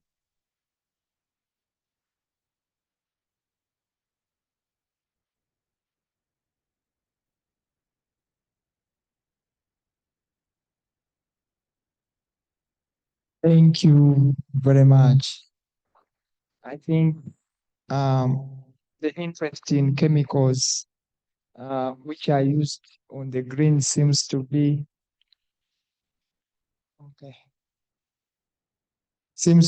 in very high demand.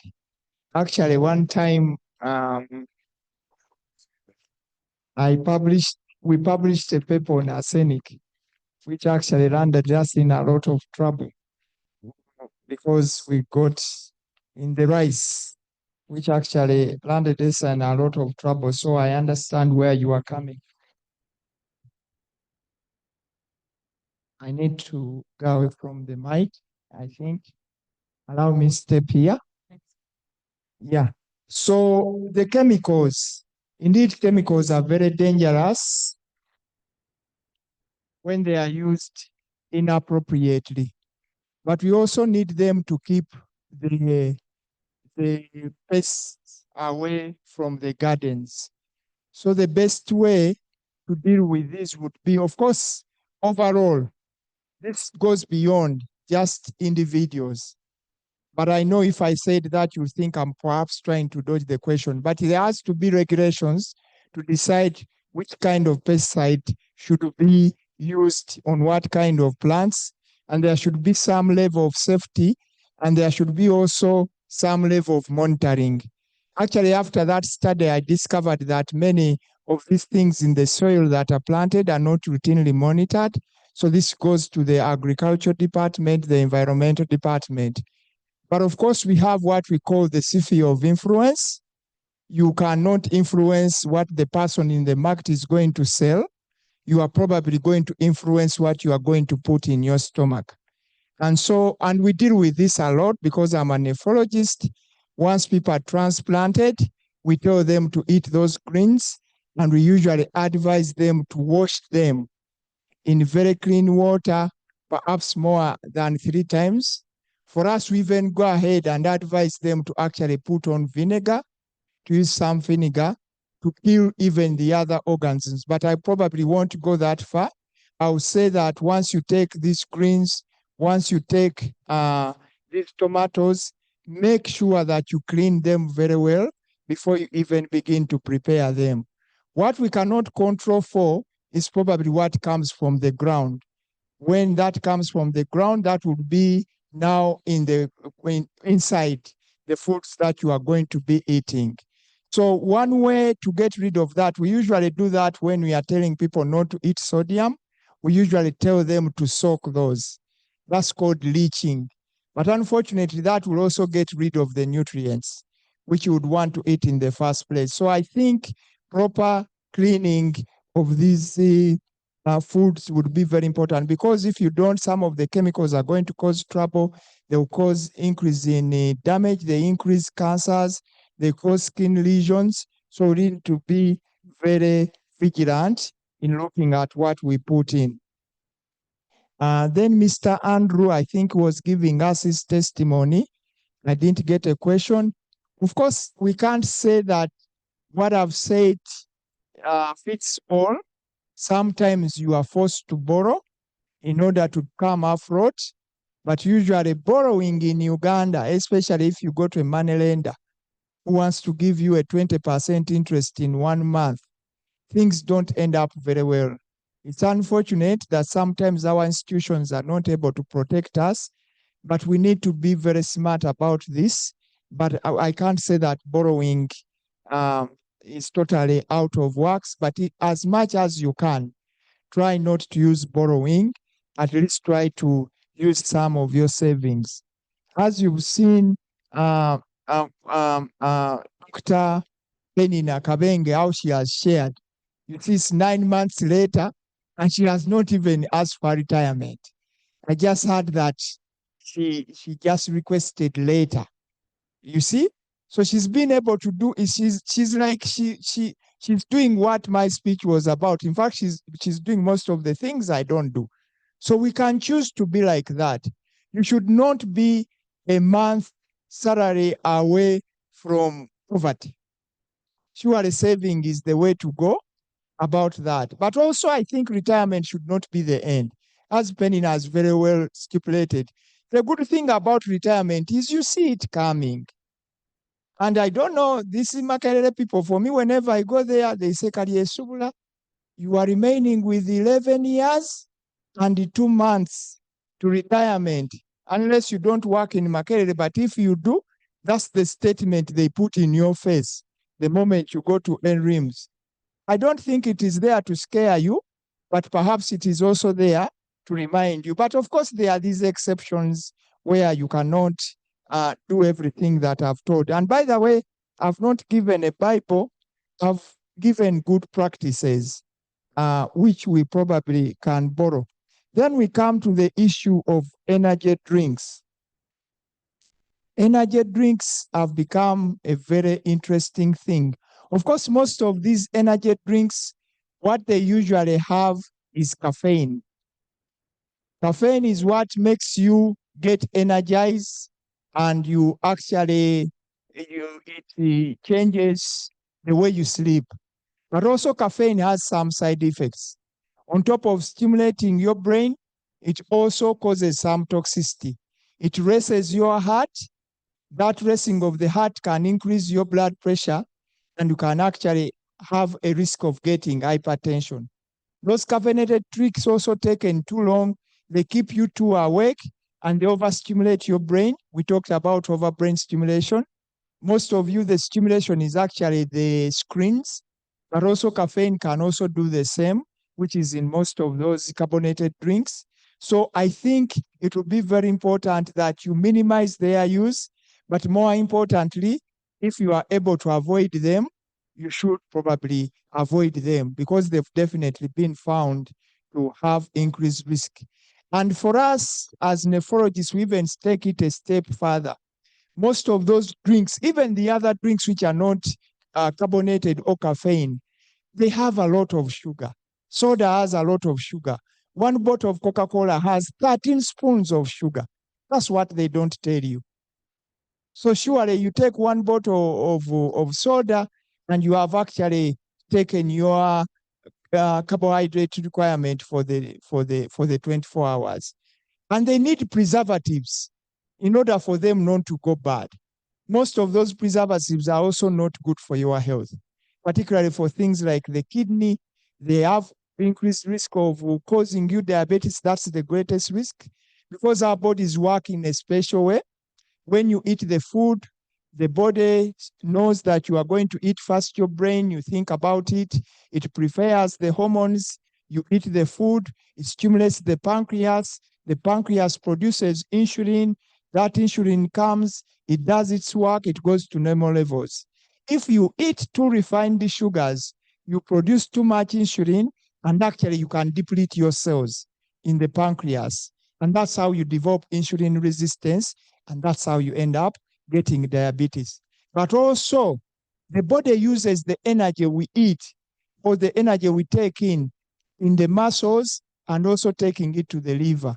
So if you take many of these refined things, they actually store up and go to your tummies and cause what we call insulin resistance. Even if you have the insulin produced, it's not able to do its work. So this carbonated drink, first, they have a lot of sugar, but more importantly for them specifically as carbonated drinks, they have caffeine, which actually stimulates. If you take it once a day, you are trying to submit a grant and you need that energy, perhaps that's okay. But remember, you take it once, and some of them are addictive. It's like coffee. Coffee doesn't have so much problem, but the caffeine taken too much in those concentrations will actually get you addicted. Once you get addicted, not only will you be spending money, but you'll also be yearning for more of those carbonated drinks. So if at all possible, try to minimize them. but it's also better to actually leave them. I think those are the questions I had, and I want to thank you again for spending your precious afternoon listening to us.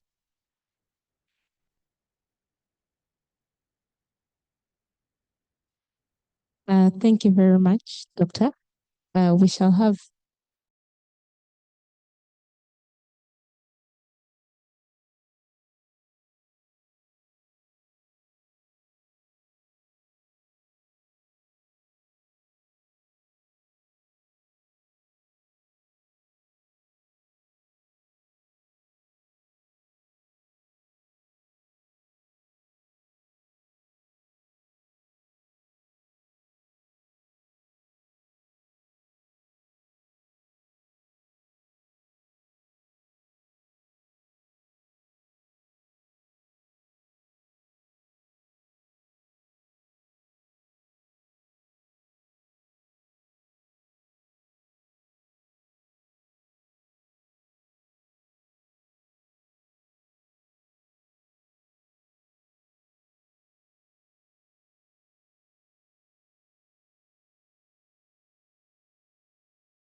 and I believe it will be a very good idea if communicated here.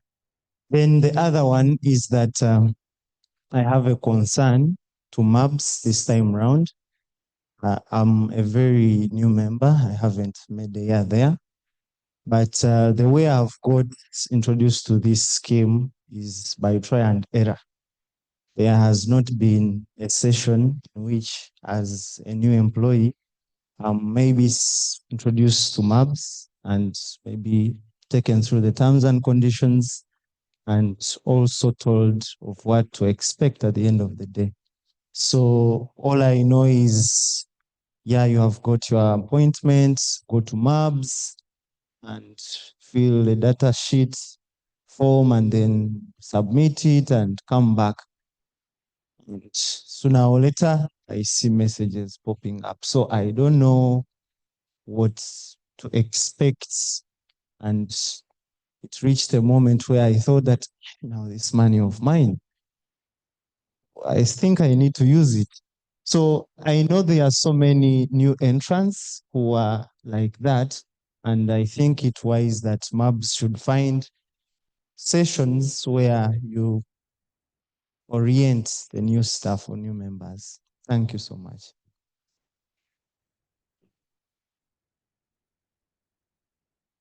Thank you very much.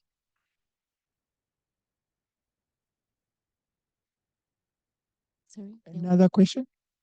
There's a gentleman at the end. I think that will be. My name is Charles Mulekwa. I think my question is not to the doctor. I don't think it is his area. There was a question in session 1 that was not answered. Why does it take 2 years to pay people when they are done working?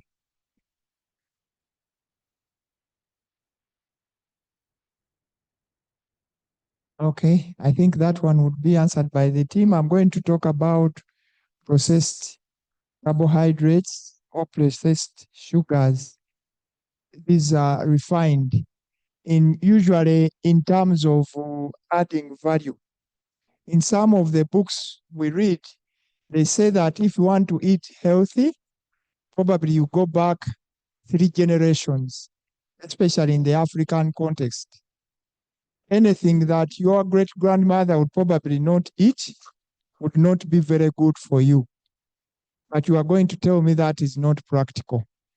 So things that are refined are things that are taken from their natural way and given value.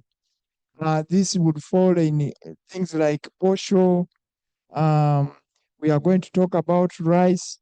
We talk about the sodas, those drinks that we are going to be taking. Those are processed foods. Normally, when you eat food, you remember you did the monosaccharides, disaccharides, and polysaccharides. So most of the foods we eat, they are in the form of polysaccharides. That means the body needs to take them through a process. And that's why God gave you a very long gut. Your gut is about 6 meters long. It would actually fill this soon. And that gives the food enough time to go through the gut so that the body picks out what it wants and leaves out the rest. The refined sugars, on the other hand, the moment you take them, they enter directly into your bloodstream because they are usually refined monosaccharides.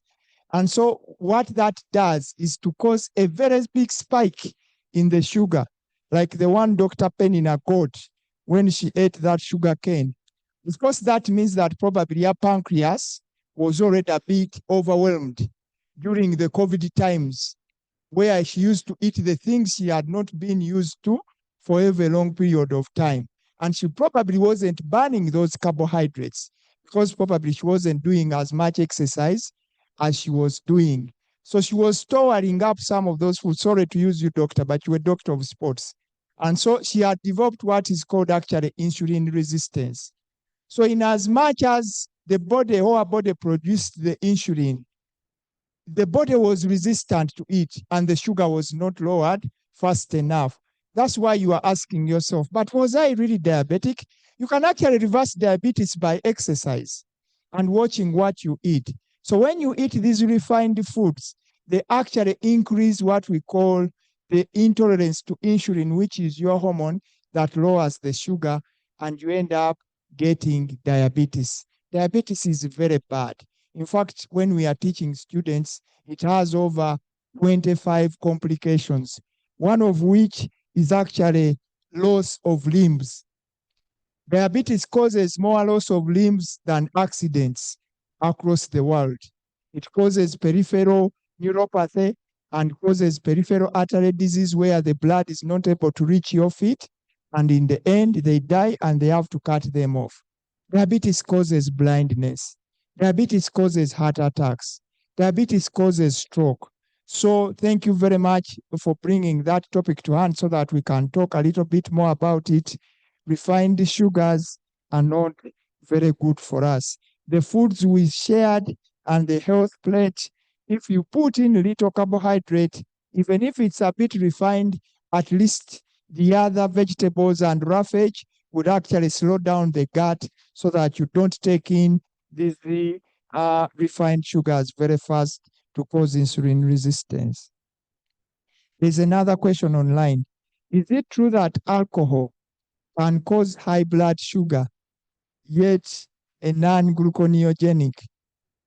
Of course, that's very interesting. So when you take alcohol, alcohol is actually a chemical. You remember your chemistry. It has to be metabolized by the liver. And when it is metabolized by the liver, it produces a chemical called acetaldehyde. That acetaldehyde can actually directly be toxic to your body. That's why if you take very big amounts, we won't even wait for you for long complications. You will collapse. If you are lucky, they get you by kaunyemu as you are traveling, but most times you can actually just collapse because of that complication, because it will cause that. So actually alcohol can actually interfere with your liver metabolism, and you actually end up getting a lot of high sugars in your body, especially if your liver is not able to metabolize it very well. Doctor, talk about the slimming tablets and teas that people take for weight loss. I tried to talk about this one, but now that it is coming in a question, we have some new drugs. There are several types. Of course, we advise that you lose weight by doing the things we talked about. You can do exercise and you can do the diet. Dr. Peninnah is a very good example. She does everything that we need to do. Some of us don't even do it. She has a watch that tells her you have sat for a long time. So she covers the grounds very well. So that's the best way to lose weight.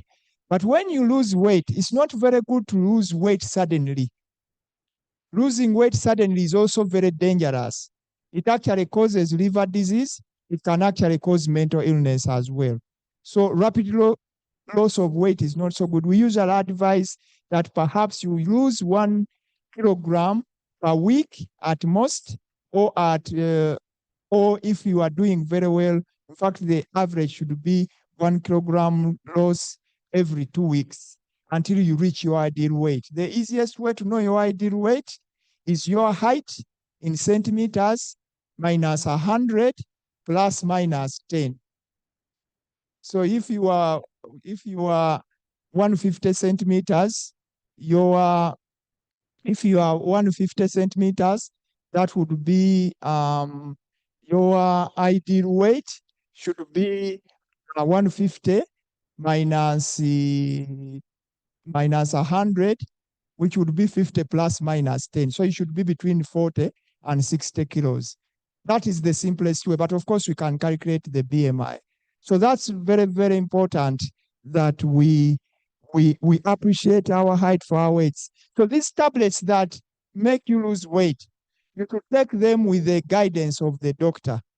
I think you want to mean these slimming ones, I don't know very much about them, the chemicals, but the ones that we prescribe, the newest one is now called Ozempic. Ozempic, or another version called Osema. The Osema, the way it works is that it decreases your hunger, the satiety center. It also decreases the transit time of the food in your body. It also helps to stimulate your insulin production. It actually makes the insulin stay around longer, so that it's a GLP agonist. It makes the insulin stay around longer so that it lowers your sugar, so that you are able to burn that fat. But if you take it in isolation without doing the things that Dr. Peninnah is doing, you will probably, once you stop it, all the weight will come back. And it also has side effects. You've seen some people which they are showing you, like they showed you Serena, how her face has now become in a different shape. So this one should be used with the medical guidance, and they are quite expensive. I think a shot of Ozempic, you need 1 shot per week. It might be 4.5 million. And Osema, which is a bit cheaper, is usually 200K per injection, which you need every week. So really, if it is this expensive, what not put that money into MURBS so that you can use it for future use, and actually you are able to do exercise. The other slimming tablets, I don't know about them. But what I know, if they are not made very well, like what happens to most of our traditional drugs, I know that Makerere University and the Ministry of Information, they are doing some studies to see how we can turn our local herbs and the drugs we have here into a form that is acceptable for being used.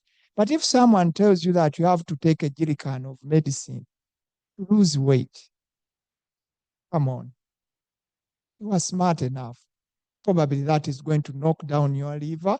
And most of the patients I see, actually the acutely sick ones, they either took herbs when they fell sick, and the herbs knocked their liver. Some of these slimming drugs also have other chemicals that actually can injure your organs. So it's very important to be careful as we use these slimming drugs. I thank you. Thank you very much, Doctor. Oh, our trustee has a question. Dr. Mam Joseph Tarokok, my question is, how many meals are we supposed to have in a day? Because we are finding so many people who tell us eat 1 meal a day, have a heavy breakfast, supper don't take. When you go back home, madam has prepared supper. How do you refuse to eat your wife's food? 2, there is this issue of taking very cold water. When should we take water? Before or after? Warm or cold? I submit.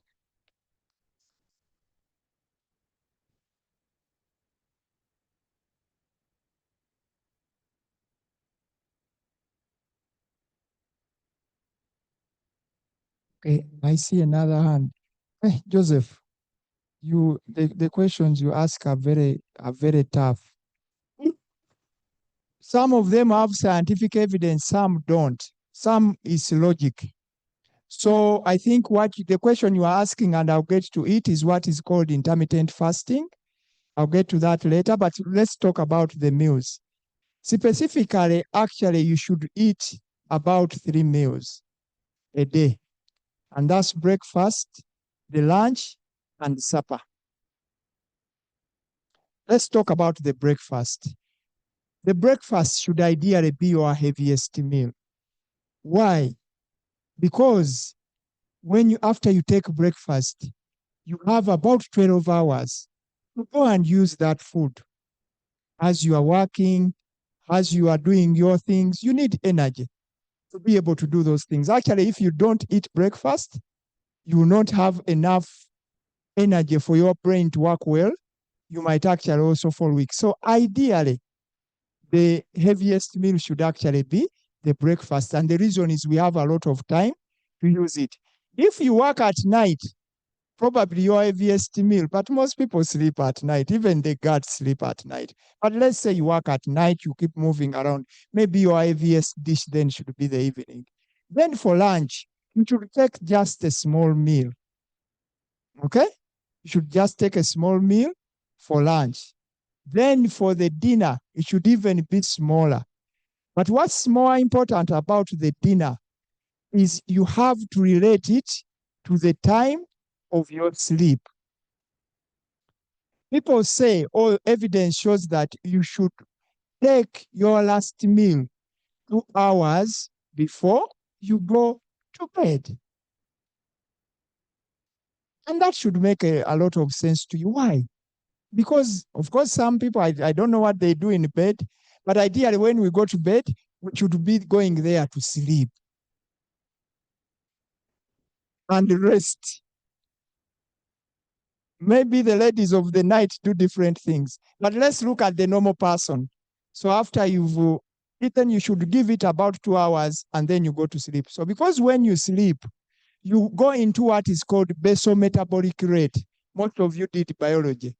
You just need energy enough to survive, to make your heart work well, and to make your lungs breathe. Your gut should be resting.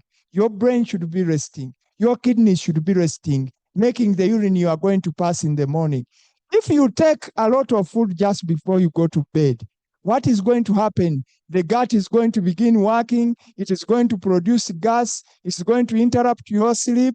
Then you are going to have a lot of trouble because the gut is going to be working while you are sleeping. So that's why it's important that dinner should be little and should actually be about 2 hours before you go to sleep. Now, the time you go to sleep, it's important that you use the time of day God created so that you are not awake, you are not sleeping during the day and awake during night, unless your job demands it. So I think that settles the meals. Of course, there are also what they call snacks. If the snacks are taken in between meals, they are also important. Some other thoughts say you should have 5 meals, 1 at break, especially 1 in the morning. If it's not so heavy, then you take a fruit, a snack at break time. That snack, some people think that it is enough for you to decrease your appetite for lunch, so that instead of putting that big carbohydrate plate, you now put something little so that you don't eat too much for lunch. You do the same for evening, maybe take a cup of tea so that your dinner is not so heavy at well and you are not very hungry. These patterns are actually by our brain. Some of them, we acquire them as habits. Now that brings me to intermittent fasting. Some studies have shown that if you do fasting, which can be between 12 to 24 hours, you can actually be able to cut weight. Because what happens is that the body now begins to store the energy that you have so that when you eat, it uses that food in leaps. But unfortunately, if after that intermittent fasting, you take in bad food, you will actually not lose weight. As a testament, you know our friends who are Muslims. Do they lose weight during fasting? No, but they fast. But you know the duck is very heavy. So they will get all the carbohydrates they were supposed to get. They just change the time they put in the what? The carbohydrates. So even as you do intermittent fasting, you still have to observe that plate that we talked about. But yes, you turn on the hormones, stimulate your brain to burn up the energy, and intermittent fasting can work. Now, the next thing is about water. I've said water is very good. Should we take cold or warm water? It's important you should actually take lukewarm water. Lukewarm means that it's not hot, it's not cold. That one helps to set digestion into motion. So most people, we have not agreed on whether you need to take water before eating. Some schools of thought think that you should take water first because then it eases the digestion. And I think most of the other practices do that. So perhaps what I would recommend is that you take a bit of water before the meals and take some after.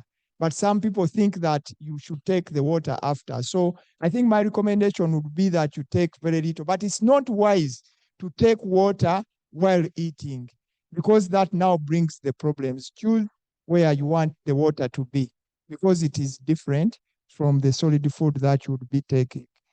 I think, I think, Joseph, that answers your question. It's a very wonderful, practical question.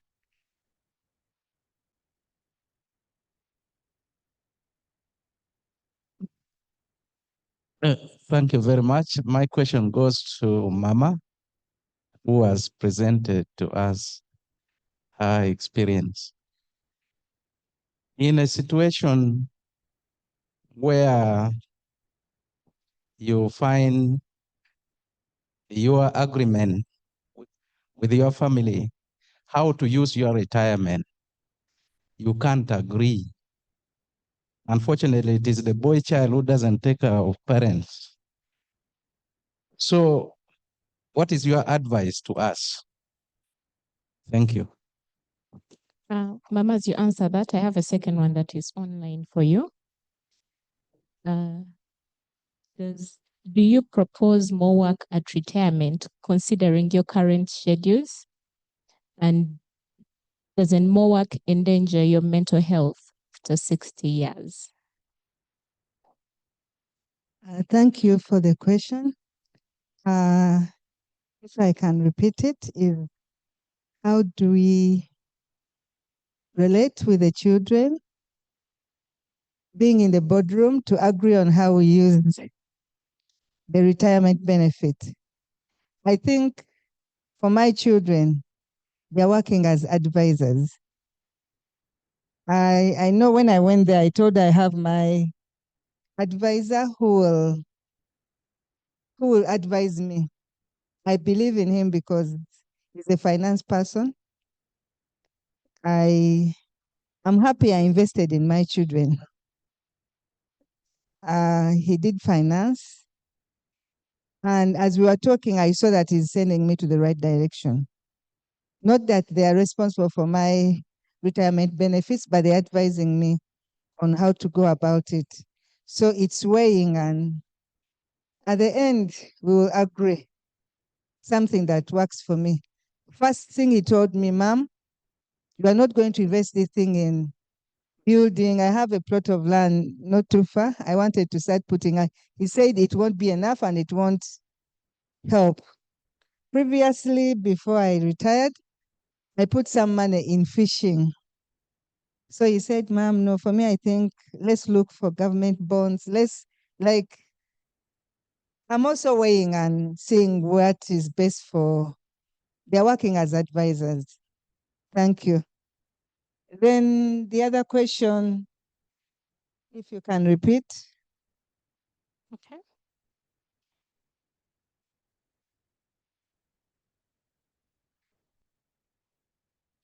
Continuing working after retirement. I think to me, I'm still working, but maybe not as I worked before here at Makerere University.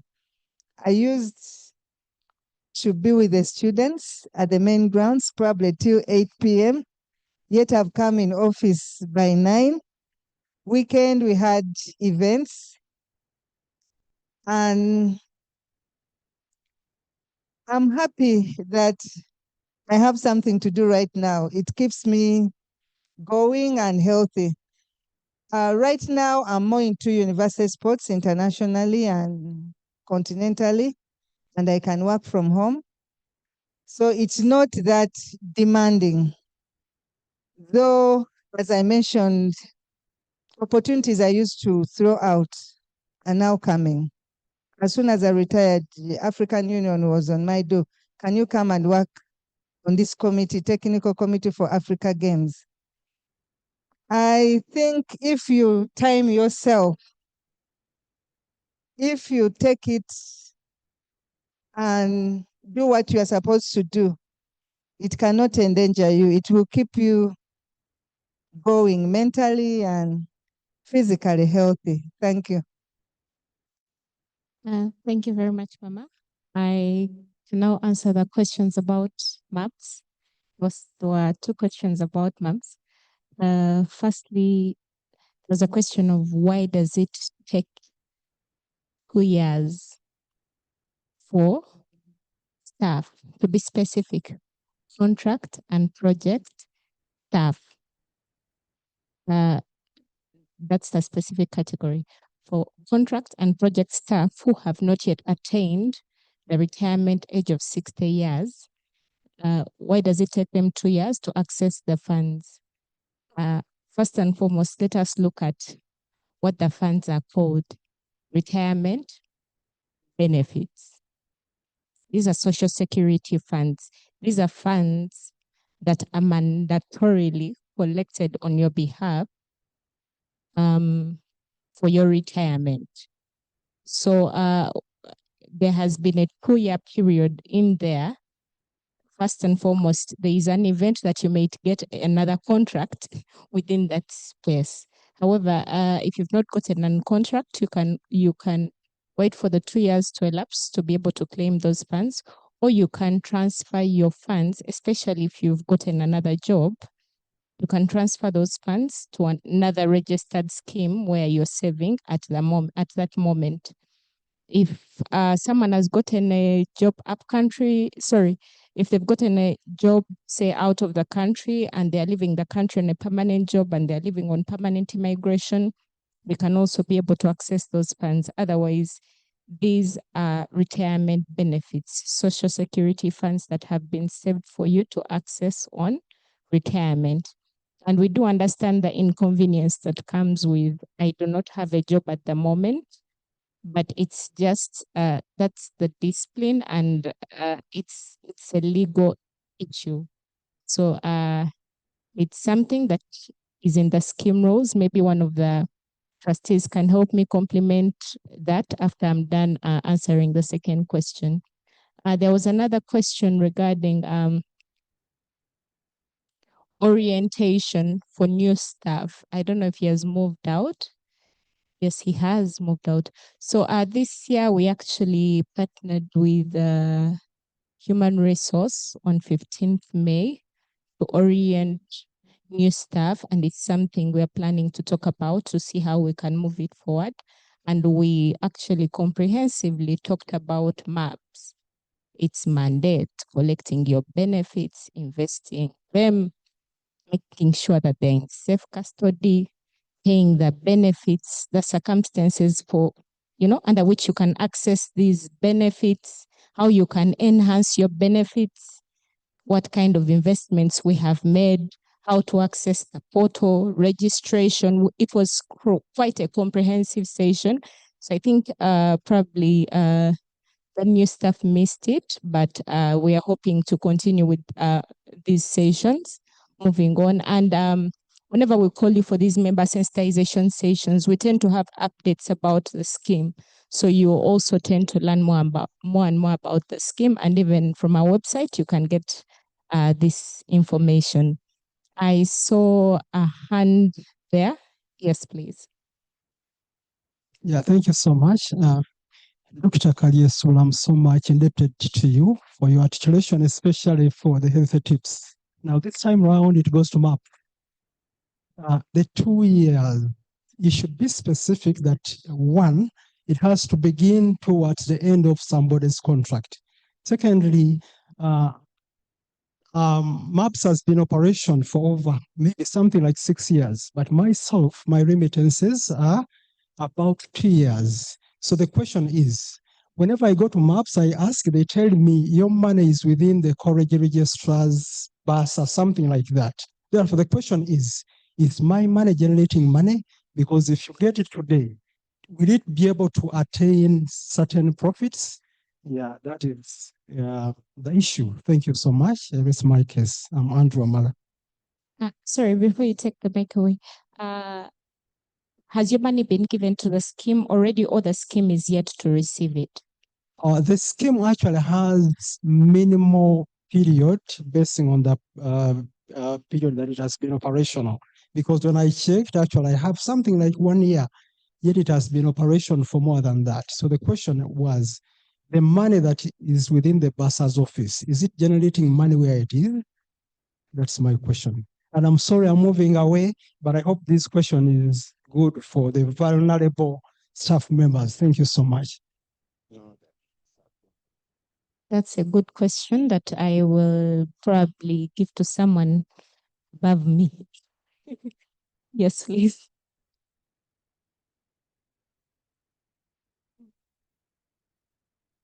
Please allow that to be the final question so that we can close. Our time has been fast spent. Thank you very much. Called the Buni Dison, Brever School of Law. I have a question to MURBS. One, for us, they give for us contract for 4 years.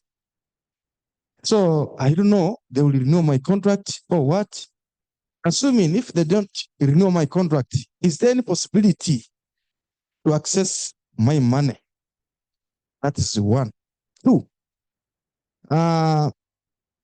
if you go to NSSF where I was working before, my money was on NSSF, they have been given interest every year. Is these things also apply to MURBS? Thank you.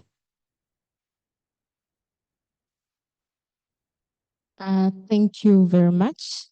I'll ask Miss Juliet Napkera, our top, to answer those two questions. Thank you. Thank you very much, Rebecca, and thank you very much, members, for attending our session this afternoon. Thank you for investing in your retirement.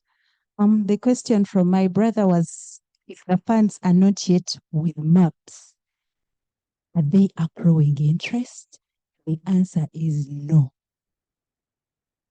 Why? Because MURBS, we have a mandate to invest what we have in our port. So if it is not yet in our port, you're actually losing interest.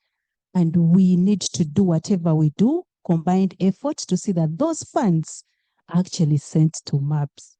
Kindly have a one-on-one session with us so that we can establish which months are actually missing and where is that money, so that you don't miss on your interest.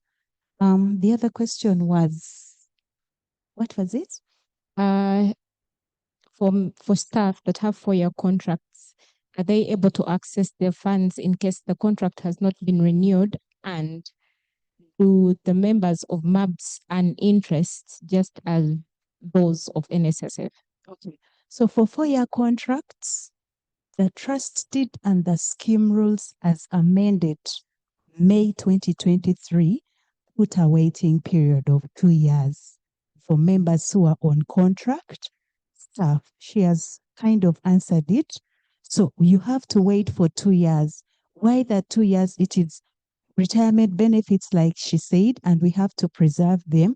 But also the 2 years allow you to, transit, so that by the time the 2 years have ended and you've not secured another contract, you can actually choose to come and access, provided you're on contract. If you're on permanent, the terms are different.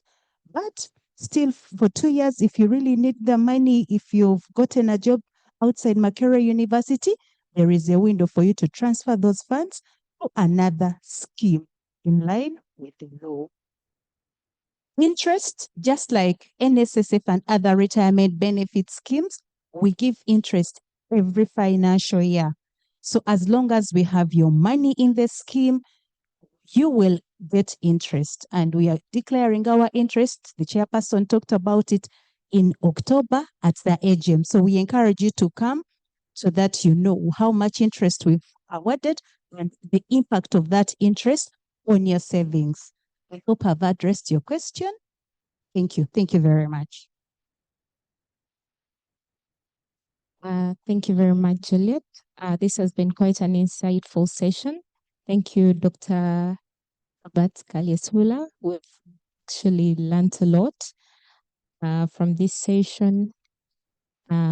Incidentally, for me, I'm not tired of portion beans. It's what I crave.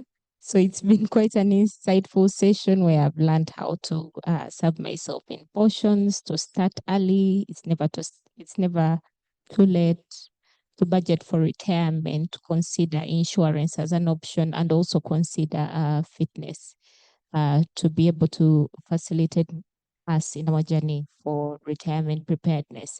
So you'll allow me to call upon the chairperson, Board of Trustees. Sorry, you'll allow me to call Mr. Joseph Ikarokok to close this session. And thank you very much. Mr. Ikarokok.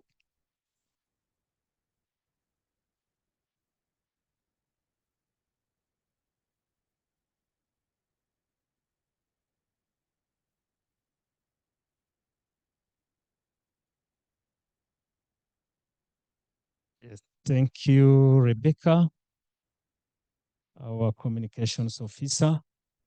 I want to take this opportunity to thank our facilitator for the good job done. It has been so wonderful. And also thank the members for the physical attendance and those online. You have been a very good audience, and all the questions that you asked have been answered well. There are some issues that I was to respond to, but at least my communications officer and the APPO have responded. Doctor, I was very surprised to see the way you were presenting issues of retirement. I thought you only knew things of medicine. And I'm calling upon you to become our ambassador, because we always have that window.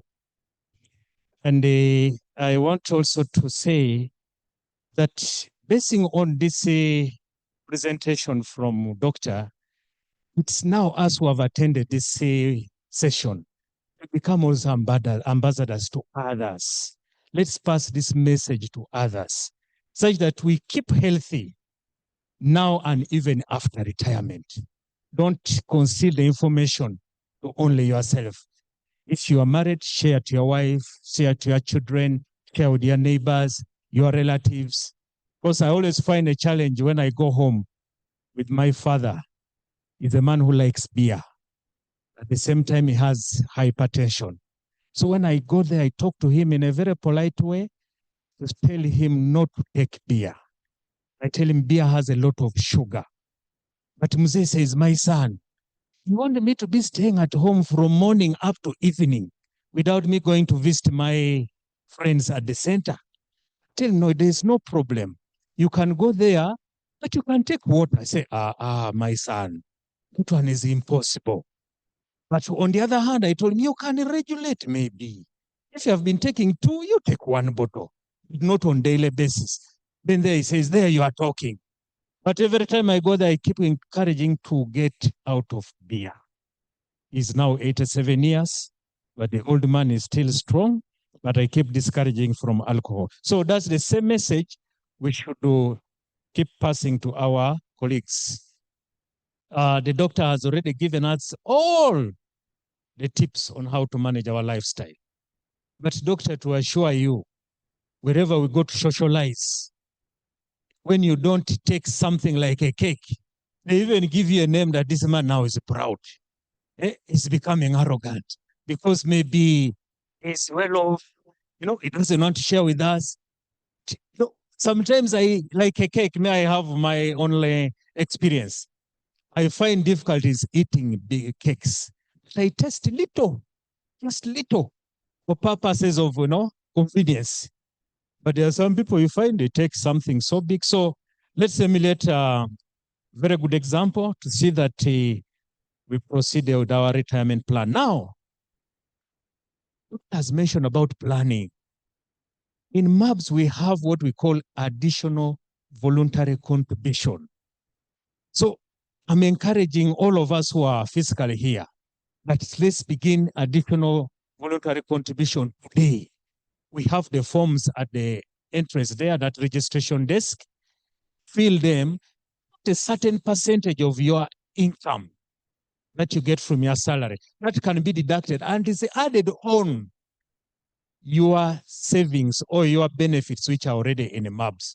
So that by the time you retire, you'll find that you have something bigger than what you would have taken home without a VC. And it's very friendly, it is very good. It does not have any effects because you keep attracting interest every year. So upon that, don't forget to pick those forms from the entrance. And also, I want to bring this to attention of a member who was asking about a payment of benefits. We pay benefits in time. Our trust deed and scheme rules says benefits have to be paid within 13 working days. As long as you have submitted your completed filled-in forms for retrieving your benefits, you get it within 13 working days. So, ladies and gentlemen, bear with me that when you are putting your account where money should go, that account should be an account which does not have any encumbrances, because that's a retirement benefit. There's a member who came to me 2 weeks ago. He had retired, but he still had a loan with the bank and was asking me, will my money be deducted?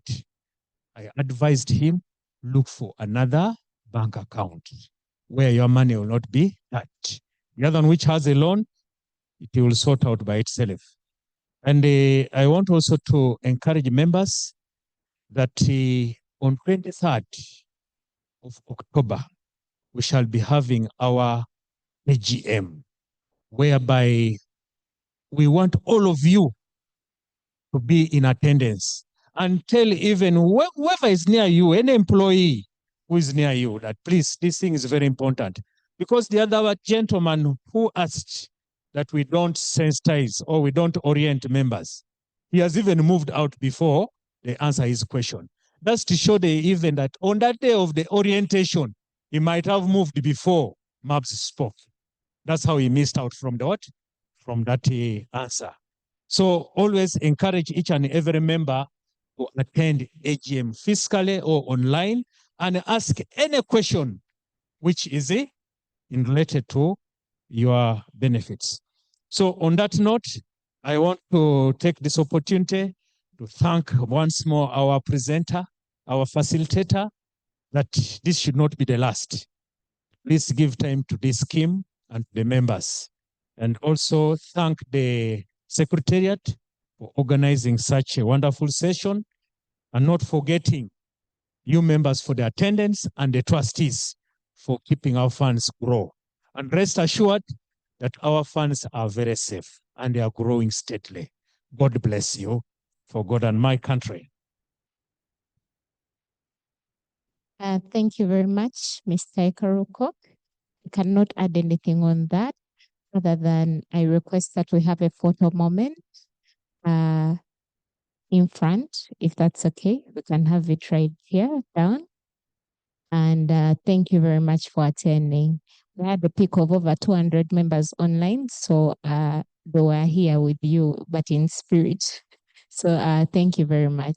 So I think we can come here for a photo moment. Or the photographer has said that, is it possible for you to come upstairs so that we have the photo here? Then you can come on the stage, please. Thank you.